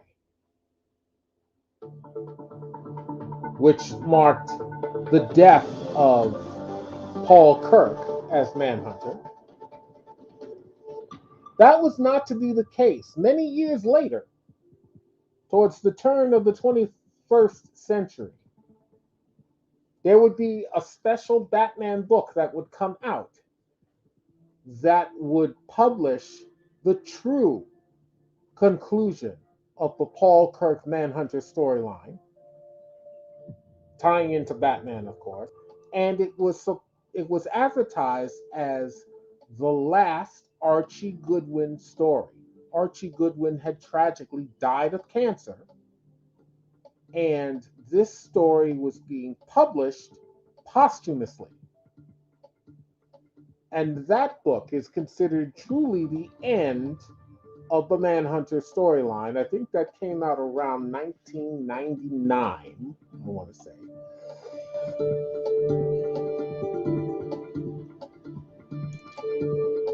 But what a great series, a great character.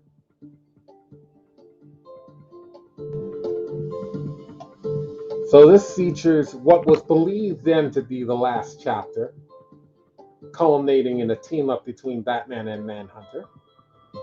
It was published, of course, in the 100-page super spectacular format that we talked about earlier.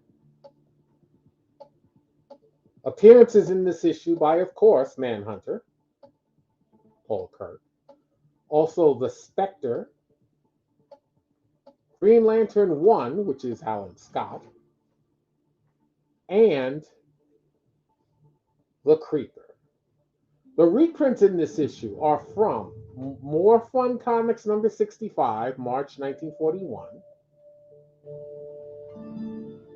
All American Comics number 98, June 1948. Showcase Volume 1, number 73, from April 1968. And Batman Volume 1, number 18, August-September 1943. This issue came out October-November of 1974. The grade range is 7.0, fine, very fine, to 7.5, very fine minus condition. This is a claim, but buy it now on Detective Comics. 443 is $28. Buy it now, $28.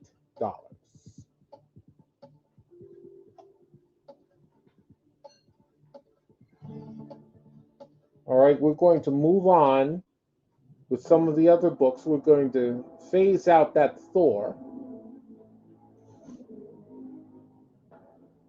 We're going to throw a Golden Age book in that spot.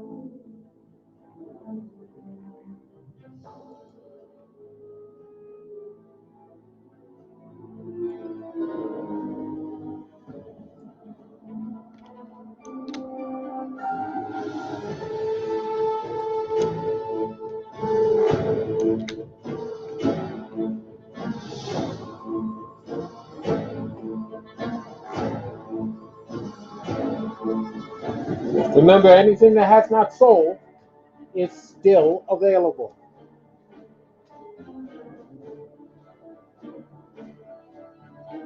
Golden Age goodness.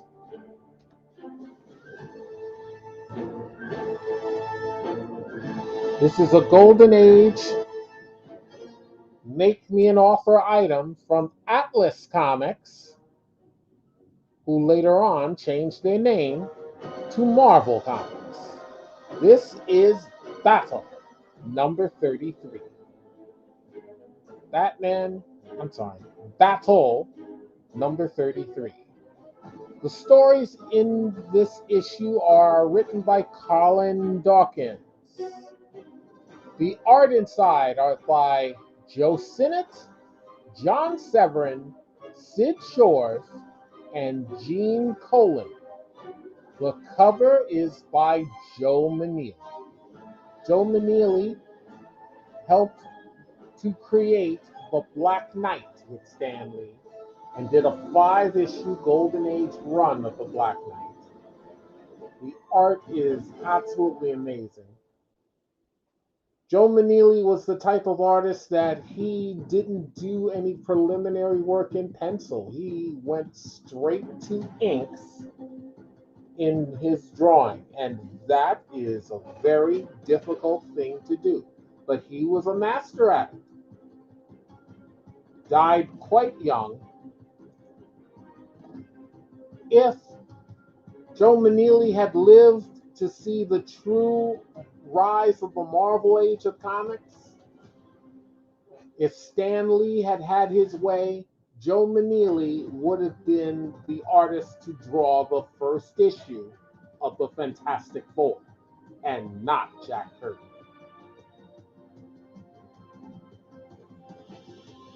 Interesting dynamic when you think about it. This issue came out in October of 1954. The grade range is between 2.5, good plus, and 3.0, good, very good condition. Make me an offer. Golden Age Battle number 33.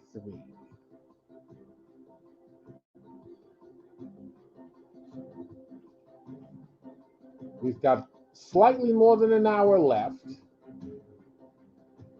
And we have a $5 offer from Rodney Cooling on Battle. So, thank you for that, Rodney. I'm going to put in a counter.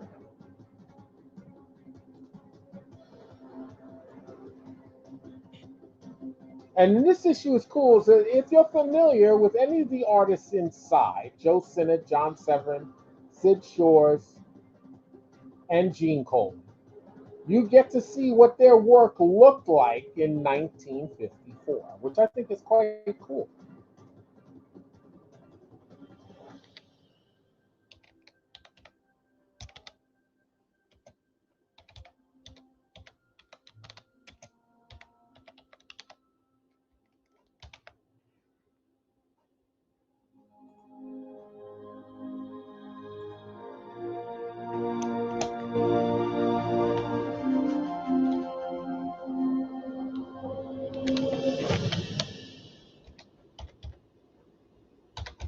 The counteroffer on Battle number 33 is $13.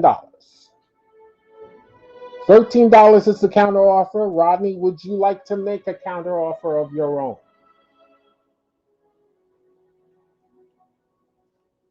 In the meantime, we are going to swap out The Flash. Please remember, if anything has not sold, they are still available. Rodney throws in a counteroffer of $7 for Battle.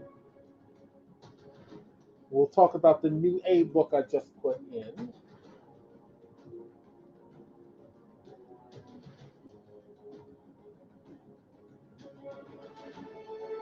All right, we're going into a second Lightningrod counteroffer on Battle number 33.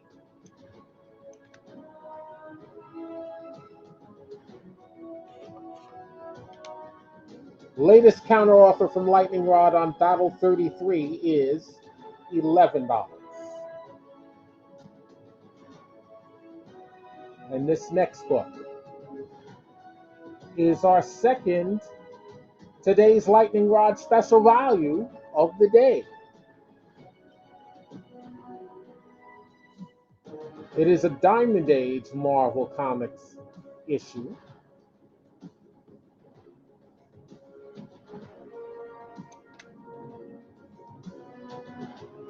And in the meantime, Rodney has put in a $9 offer on Battle number 33. I'm going to put in one more counter.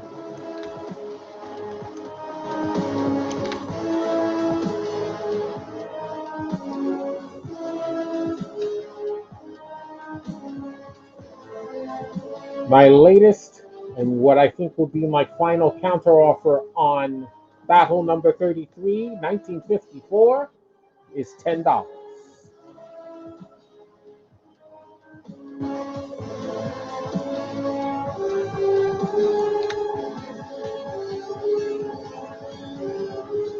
And Rodney accepts. Very good. It pays to get those Golden Age comics. Because by their very nature, they're all scarce now. So if you can get your hands on one, it almost doesn't matter what condition it's in, grab it.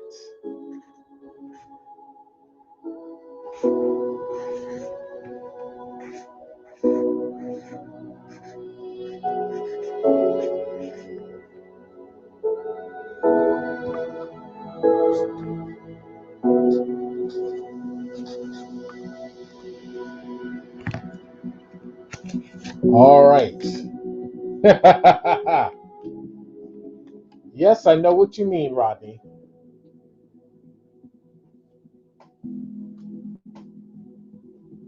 Well done. We're going to give Rodney his props on that one.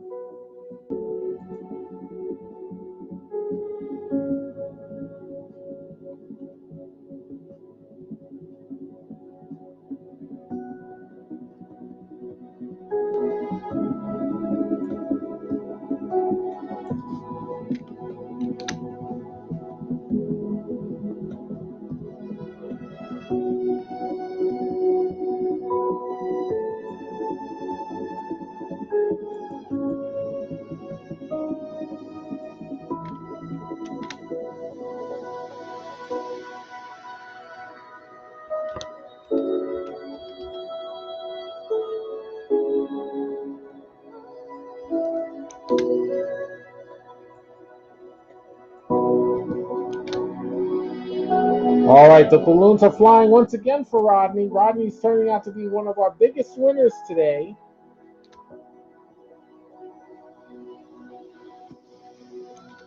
Well done indeed, Rodney. Congratulations.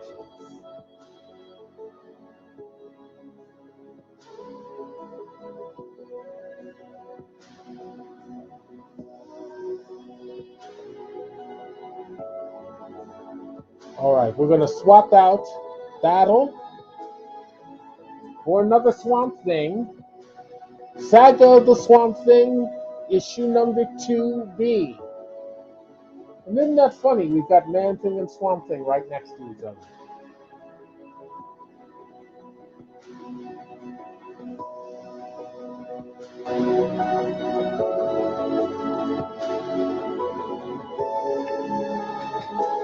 All right. We've already covered the D book. Let's cover the A through C books.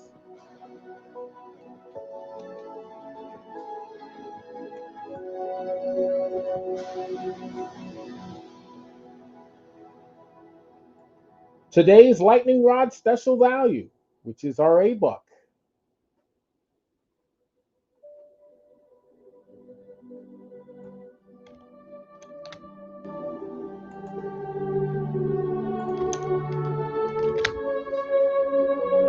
This is our Diamond Age Marvel Comics Today's Lightningrod Special Value.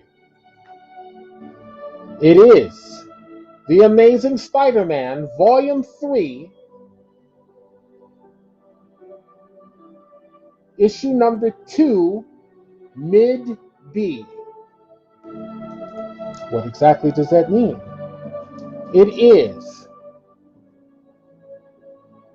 the Midtown Comics, which is a very well-known, famous comic book shop chain on the East Coast in New York City. I do believe they have 3 stores.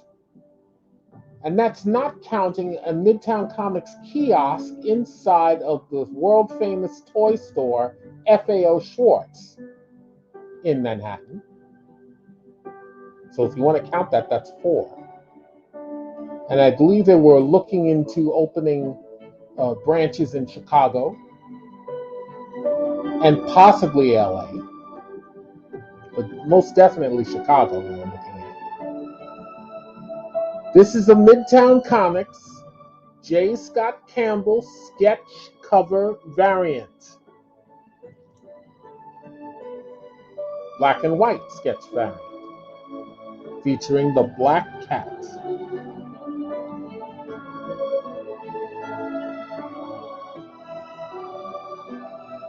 The story inside is by Dan Slott.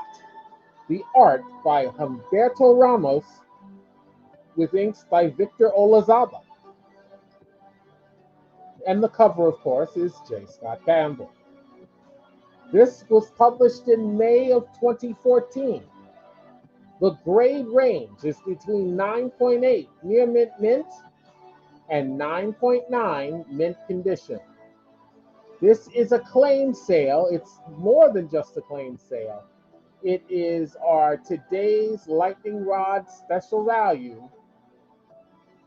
I can guarantee that you won't find this book for anywhere less than between the $70 to $85 range, but you can get it here. You can claim today's Lightningrod special value of The Amazing Spider-Man Volume 3, number 2, mid B, for $35. $35 on a claim, and this becomes yours. All right, we're going to switch out the man thing. Robert Kennedy is claiming A at $35. Wonderful. That's awesome. All right.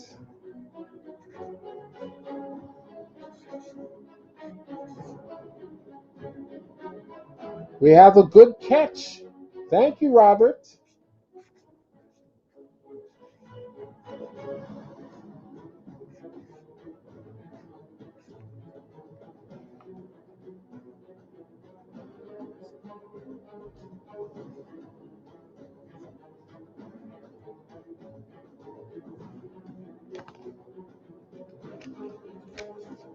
Well done indeed. Let's give Robert his props, shall we?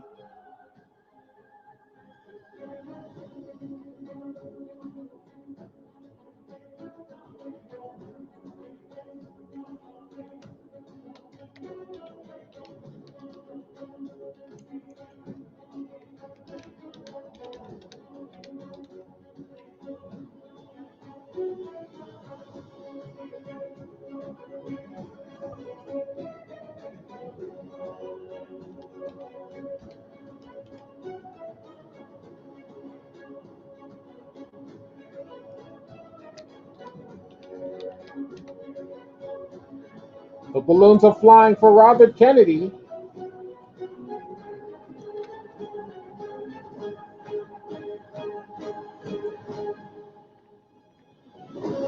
Yes, it is. Yes, it is. I'm almost surprised you didn't jump on that one, Reyes.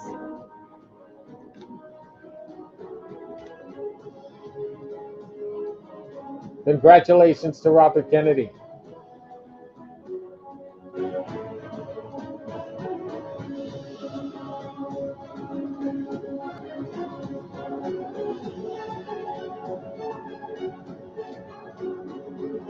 All right. We've got roughly about 50 minutes remaining in the show. Still got some great books coming out.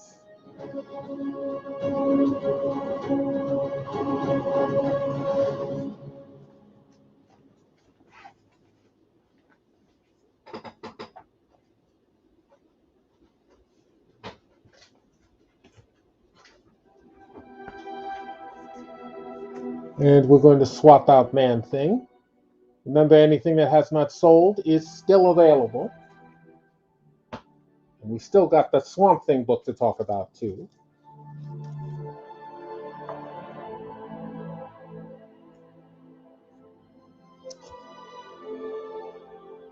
Oh, we got some good ones.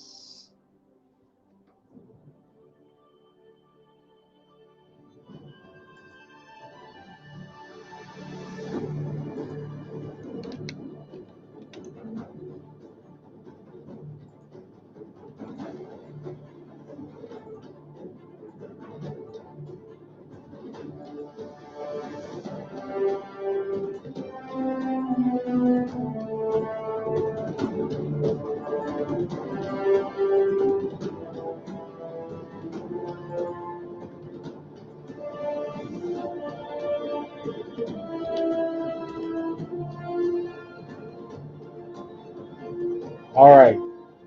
Let's talk about our A book, our new A book. From December 1968.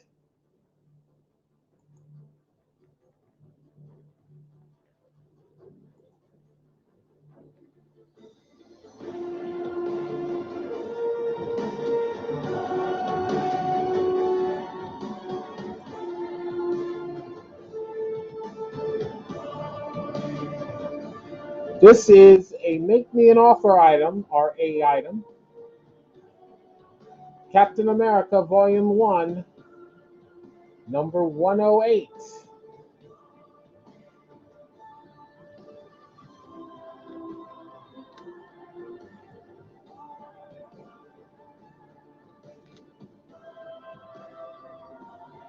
Captain America, Volume 1, number 108.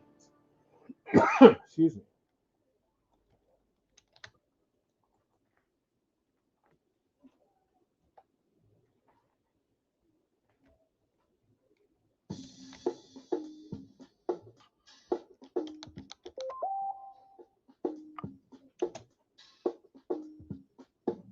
Captain America, Volume 1, number 108. The cover is by Jack Kirby and Sid Shores. Stories written by Stan Lee. Pencils are by Jack Kirby. Inks by Sid Shores.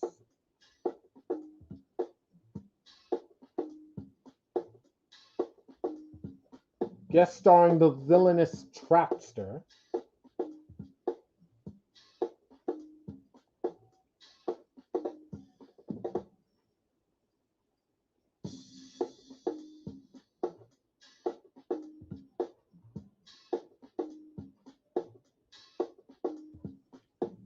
What a great issue this is.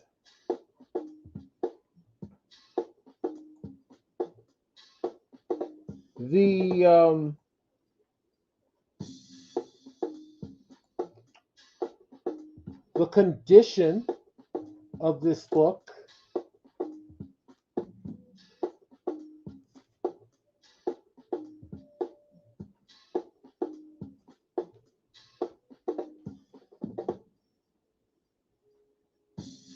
I would say between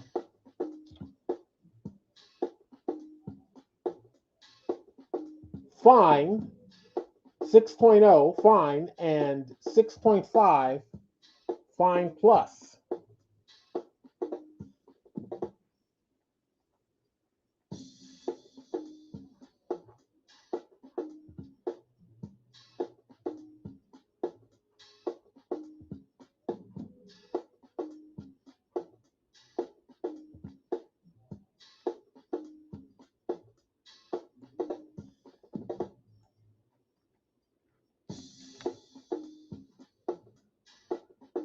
Hold on 1 second, I have to change something in my notes real quick.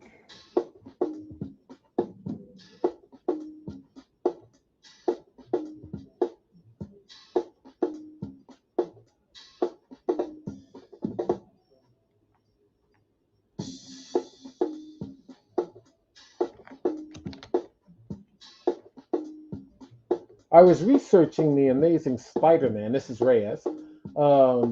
Robert actually pulled the trigger. I was like a deer in the headlights once I saw him click. Oh, that's so funny. Woo. Oh, that's too funny, Reyes.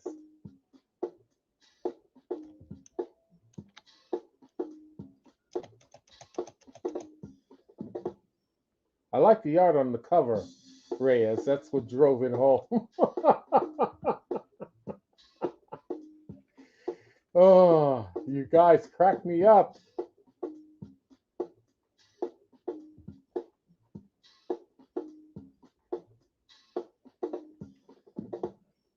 This Captain America book came out in December of 1968. So it's definitely Silver Age.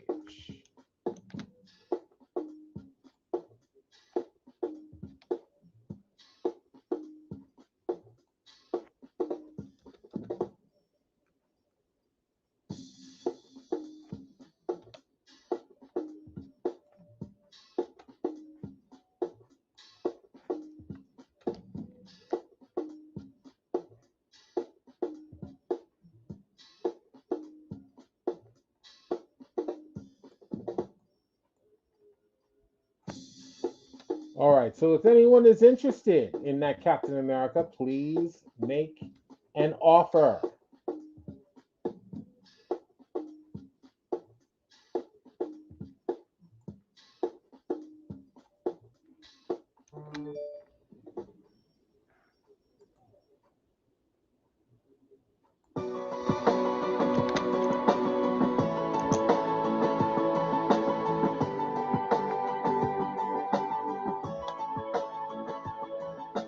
All right, so we got the A book going. Then there is the B book, another great issue of the Avengers.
Okay, our book in the B spot is a claim.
All right, here we go. I just had to adjust my notes on the B book. The B book is The Avengers Volume 1, number 127 from September 1974.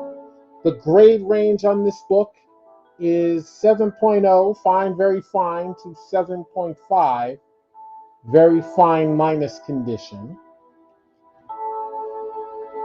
This is a milestone issue. It marks the first appearance of Ultron 7, and it has an intact Marvel value stamp in the letters column, number 13 from Series A. Doctor Strange, as rendered by Steve Ditko. This is a claim sale. Claim it, and it is yours for $22. The interior art is Sal Buscema.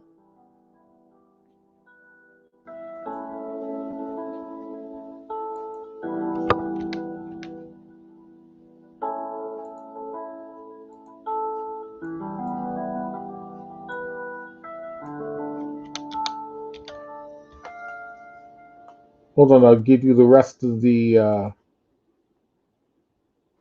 roster.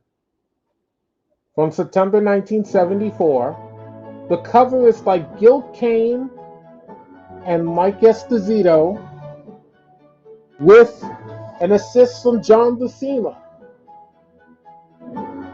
I believe John Buscema did Thor's face.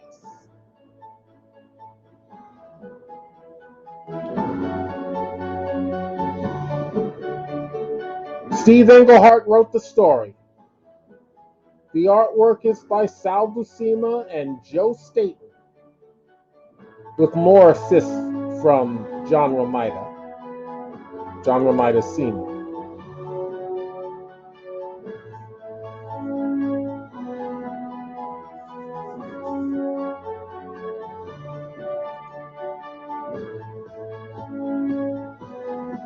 $22. Claim it and it's yours. And then for the C book, it's about time we got to the C book. The C book is The Saga of the Swamp Thing, issue number 2B.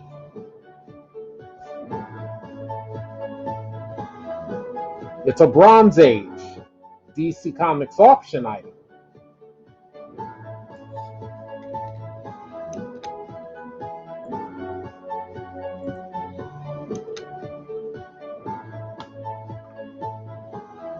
Saga of the Swamp Thing, number 2B.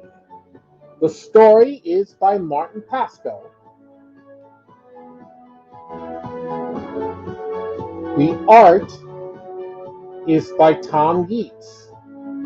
There's also another backup story of The Phantom Stranger with story by Mike W. Barr and art by Dan Spiegel. And no artwork on this cover. This is a photographic cover of the Swamp Thing as portrayed in motion pictures at that time by actor Dick Durock. This came out in June of 1982. The grade range is 9.0, very fine near mint, to 9.2, near mint condition. Yes, I do remember it fondly. The one with Adrienne Barbeau. Yeah, that was cool. Long time ago. The opening bid on Saga of the Swamp Thing number 2B, and it is B because it is a direct edition copy, is $12. Opening bid, $12.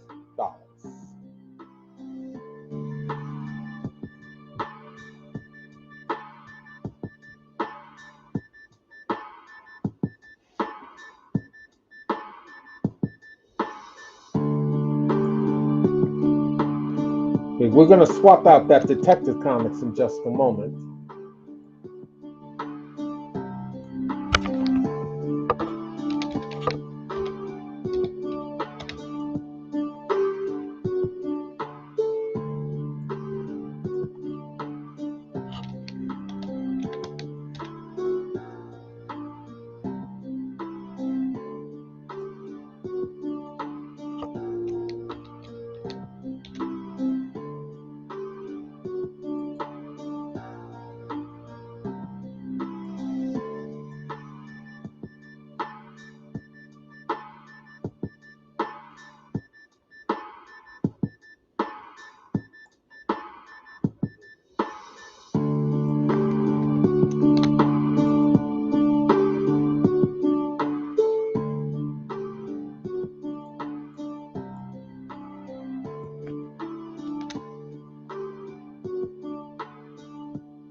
Okay, we're going to swap out Detective Comics.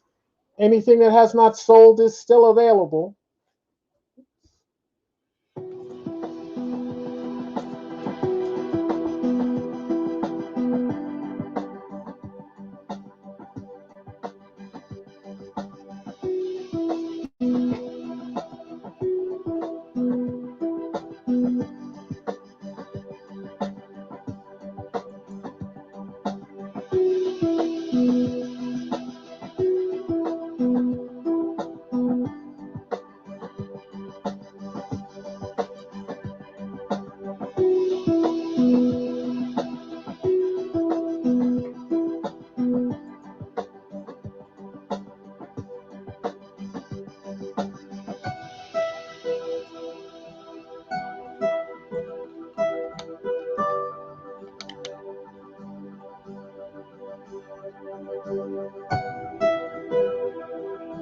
Reyes says both Sagas of the Swamp Thing, $20.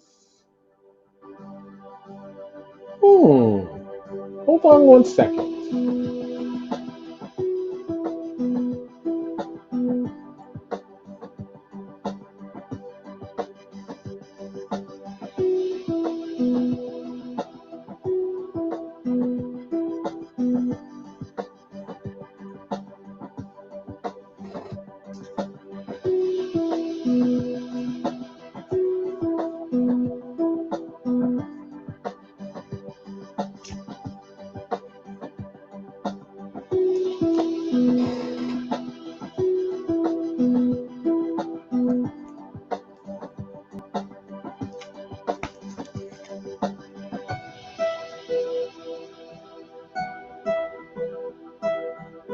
Reyes sold.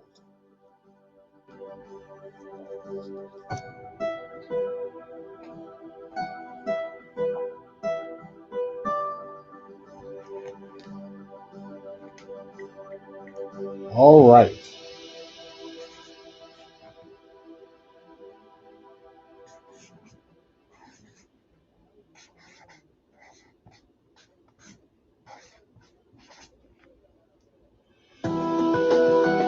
Yes, well done. Well done indeed.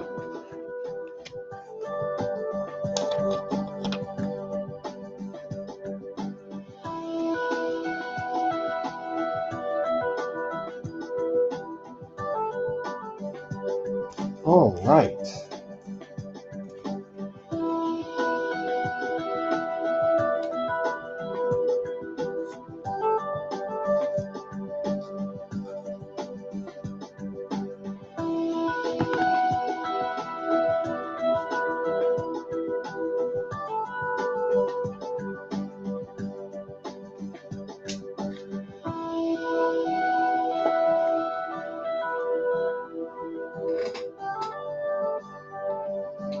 Okay, hold on one second.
All right. We got the balloons flying for Reyes for this double whammy of a purchase.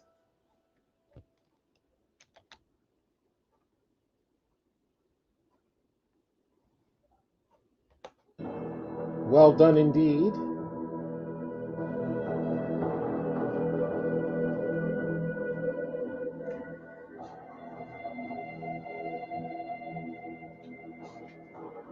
got another Swamp Thing. Let's put it up. We've got slightly more than a half hour left to the show. And we're doing some great business today. Thank you, everybody, for that.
All right, my friends, I just had to make an adjustment in my notes.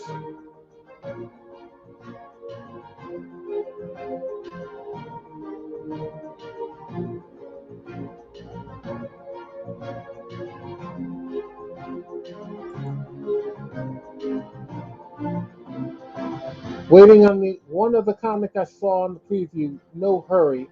Hey, Lupe, how are you? Hope you're feeling better. I know you were under the weather last time I saw you on Facebook. Robert, which one was that?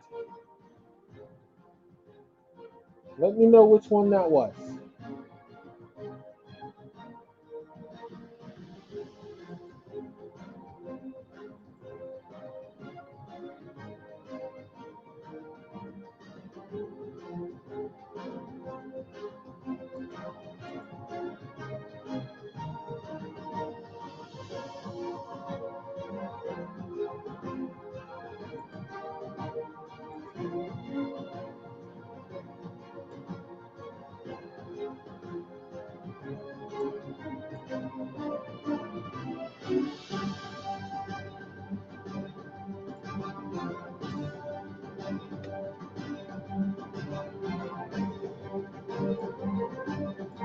All right, I wanted to address D, and then we'll address C.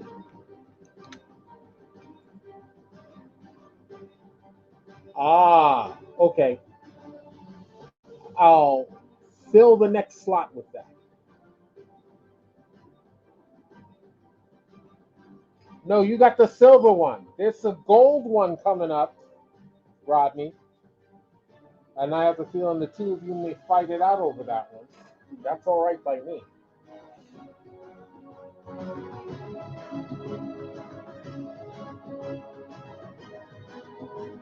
Yeah, there is one more, Rodney, that's coming up on the show, and it is the second printing gold cover.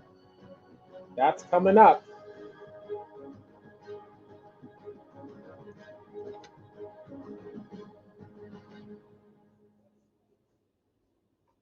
On the far right, our D book.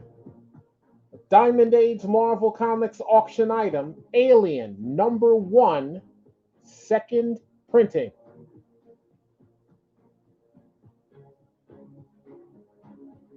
Oh, you're welcome, Lupe. Us Facebook merchants have to stick together. We have to look out for each other.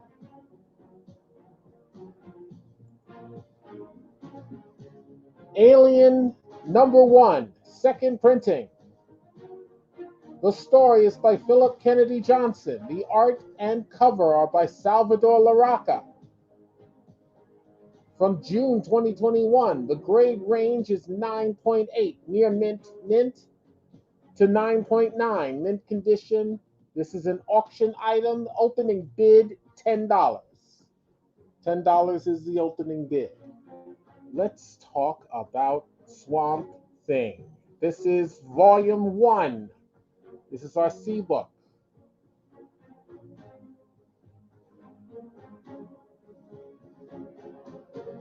Volume 1, number 7.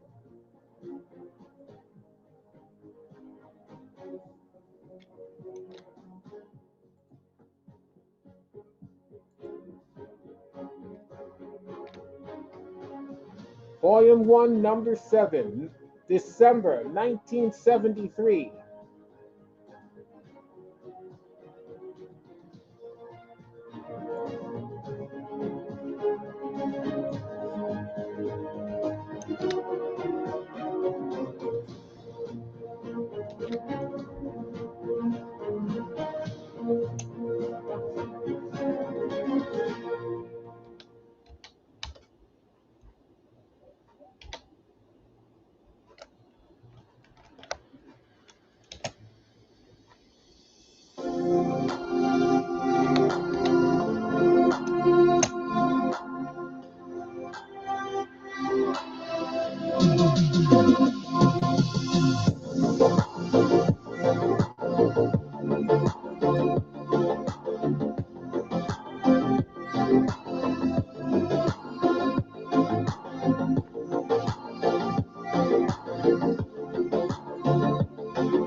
As a matter of fact, this Swamp Thing issue is another one of our today's Lightningrod special value issues.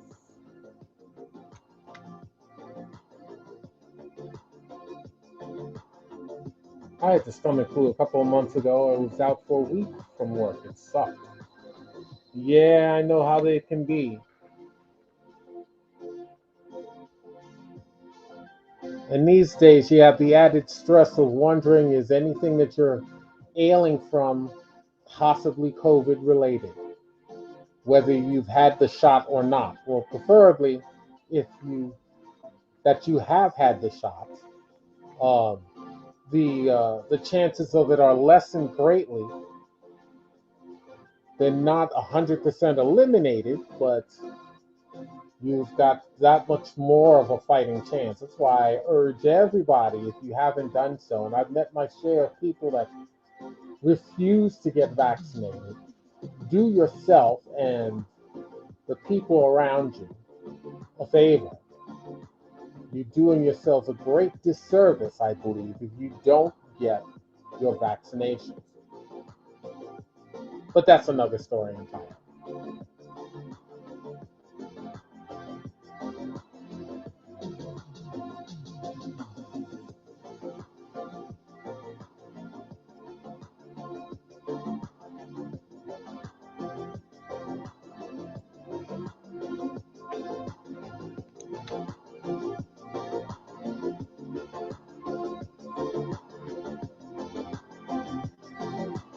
Robert, you said you had the shot. Excellent.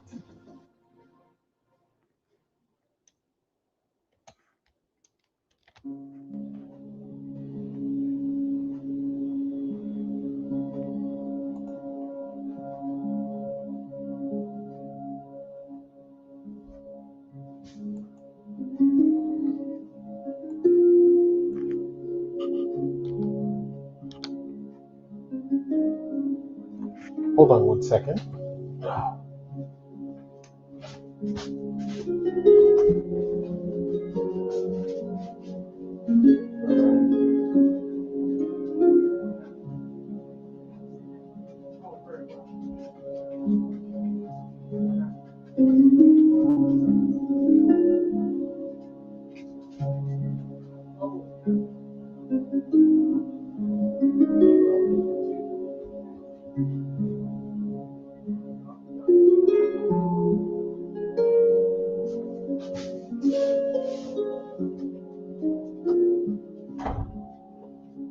heard something outside, my friends. I thought my wife may have needed some help, but she's okay. All right. Swamp Thing, Volume 1, Number 7. Guest starring Batman, Bernie Wrightston art and cover. The grade range is 6.0 fine condition to 6.5 fine plus condition. It looks like it's got 2 tiny staple holes right over the cover logo. From December 1973, I've seen this at this grade range go from the $60 to $70 range in that grade range. You'll get it here, claim it, and it will be yours for $32. $32, and this will be yours. All right, we are going to swap out Captain America. Please remember, anything that has not sold is still available. And now here comes that aforementioned last copy I have of Spider-Man #1. It is, we sold the regular standard cover. We have sold 2 copies of the silver variant. This is the gold variant. This is the gold variant.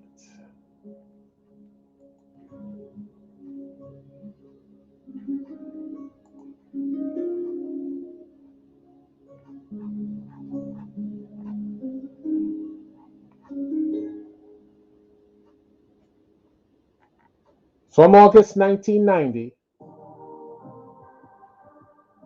9.6 to 9.8 range.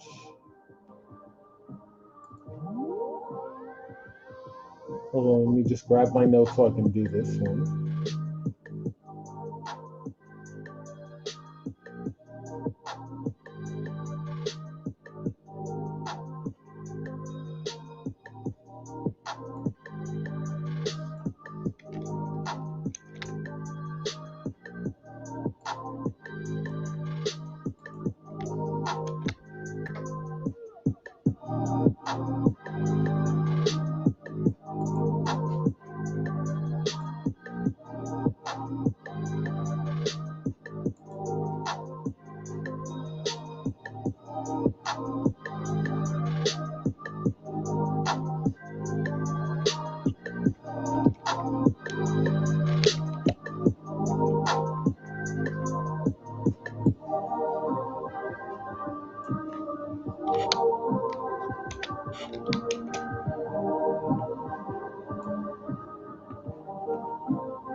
As it turns out, it is the gold variant that's even more expensive than the silver variant. But it's still a steal from Lightningrod Collectibles.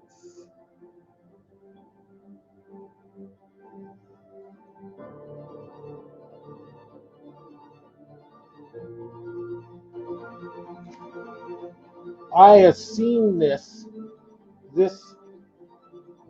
gold second printing variant go for a minimum of 75. Minimum $75. And the grade range is 9.6 near mint plus to 9.8 near mint condition. You can claim this issue for a grand total of $40. $40, buy it now.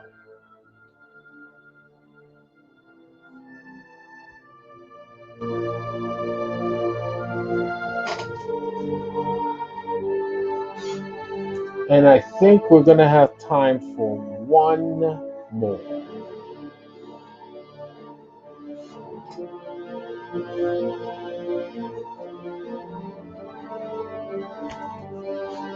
One more book. Robert claims A for $40. All right, Robert.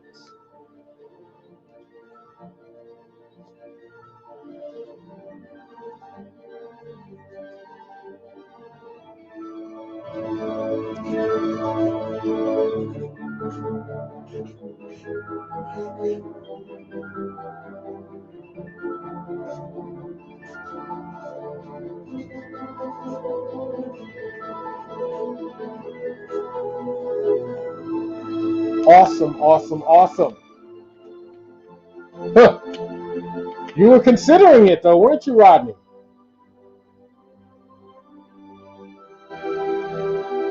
Oh.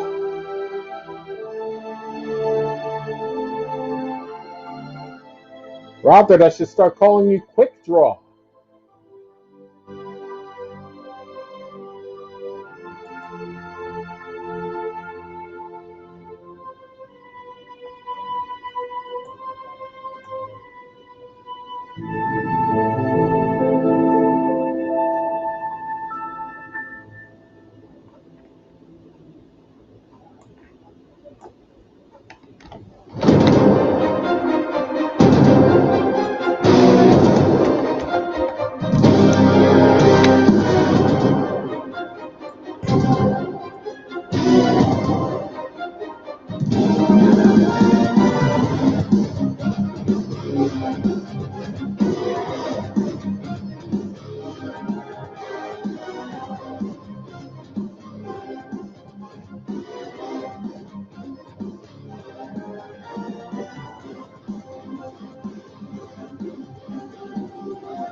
All right, I'm putting together your props on this one right now.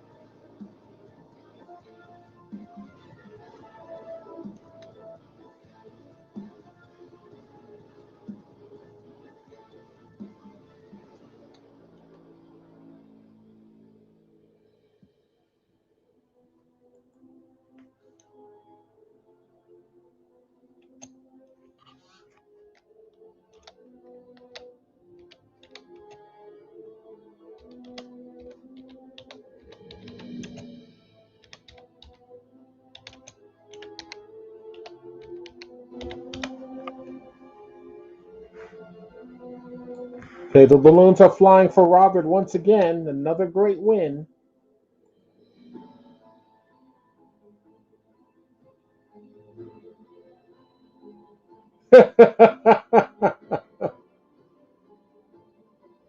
Josh Tullis, how are you?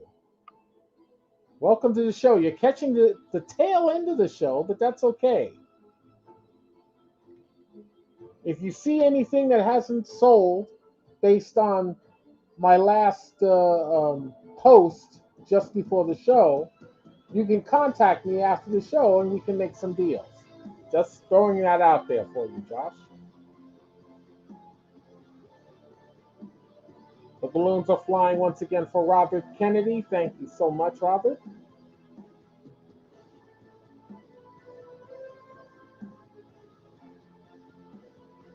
Hey, Reyes, did you want that Swamp Thing?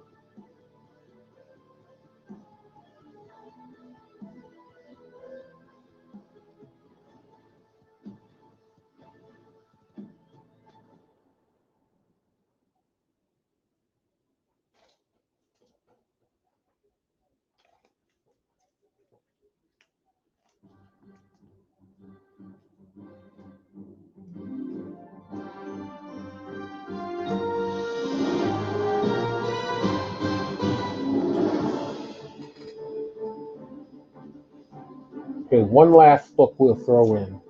We're going to close out the show with this book because we're almost out of time.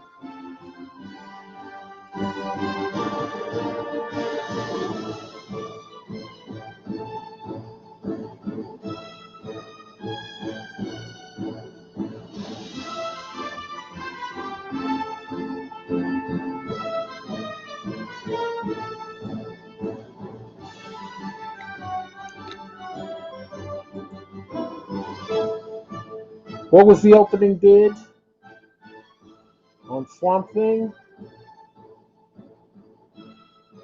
Hold on.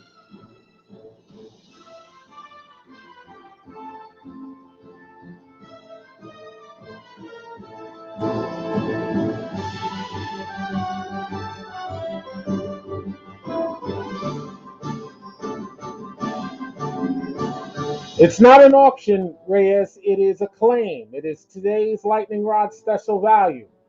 One price sells that book $32. Claim it. It is yours for $32.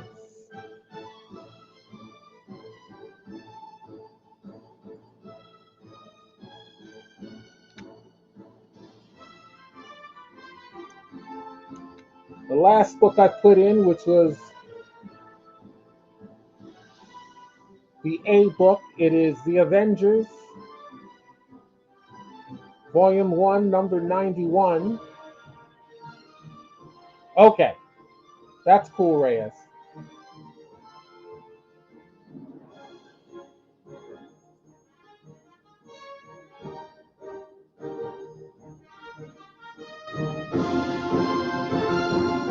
Avengers 91, Volume 1. It is an auction item.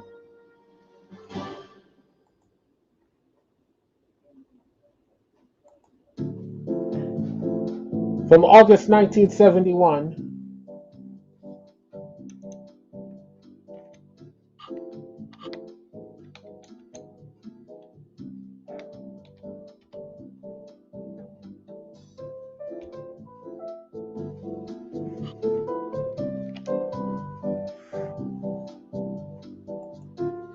It features part 2 of the Kree-Skrull War.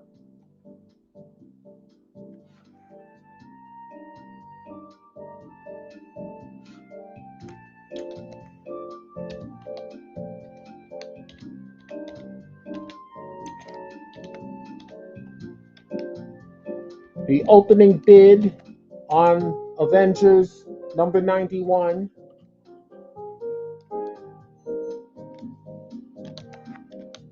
is $14.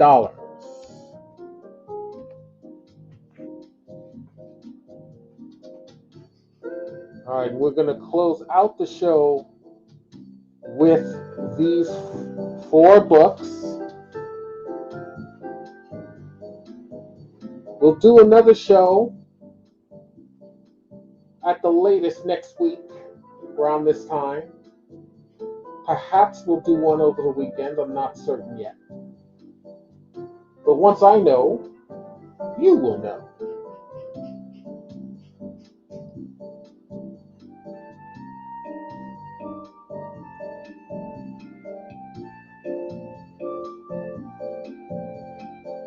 This is a great show for a comeback.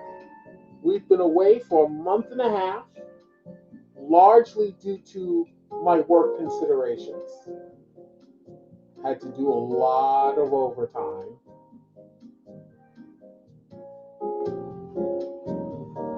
I was rich, but I was getting old. And it took away from doing what I love to do, which is this great show.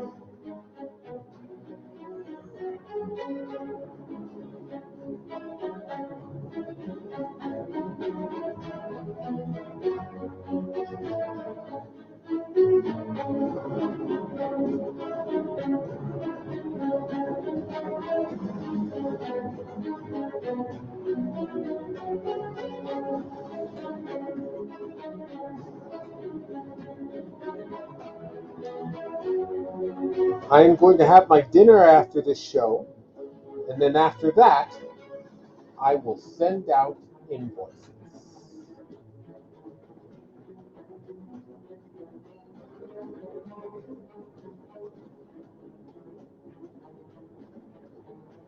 So good to be back, and I said this all the time, and I'm still saying it.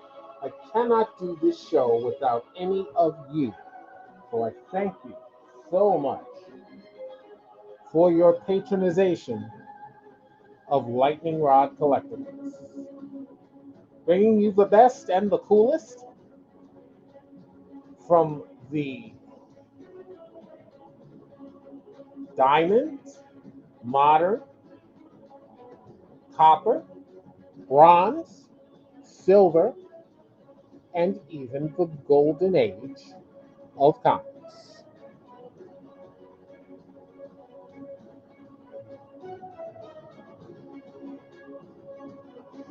We're going to close it out here. I appreciate you all so much. Please stay safe, stay healthy, stay COVID free. Please be careful if you have to go out there. Couldn't have done it without you, Rodney.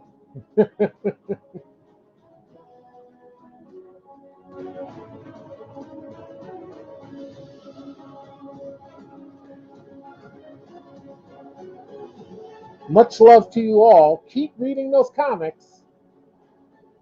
Thank you, Robert.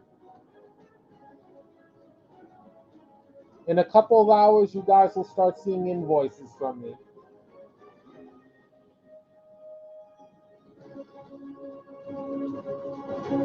Have a great rest of your week, and I will see you all next time.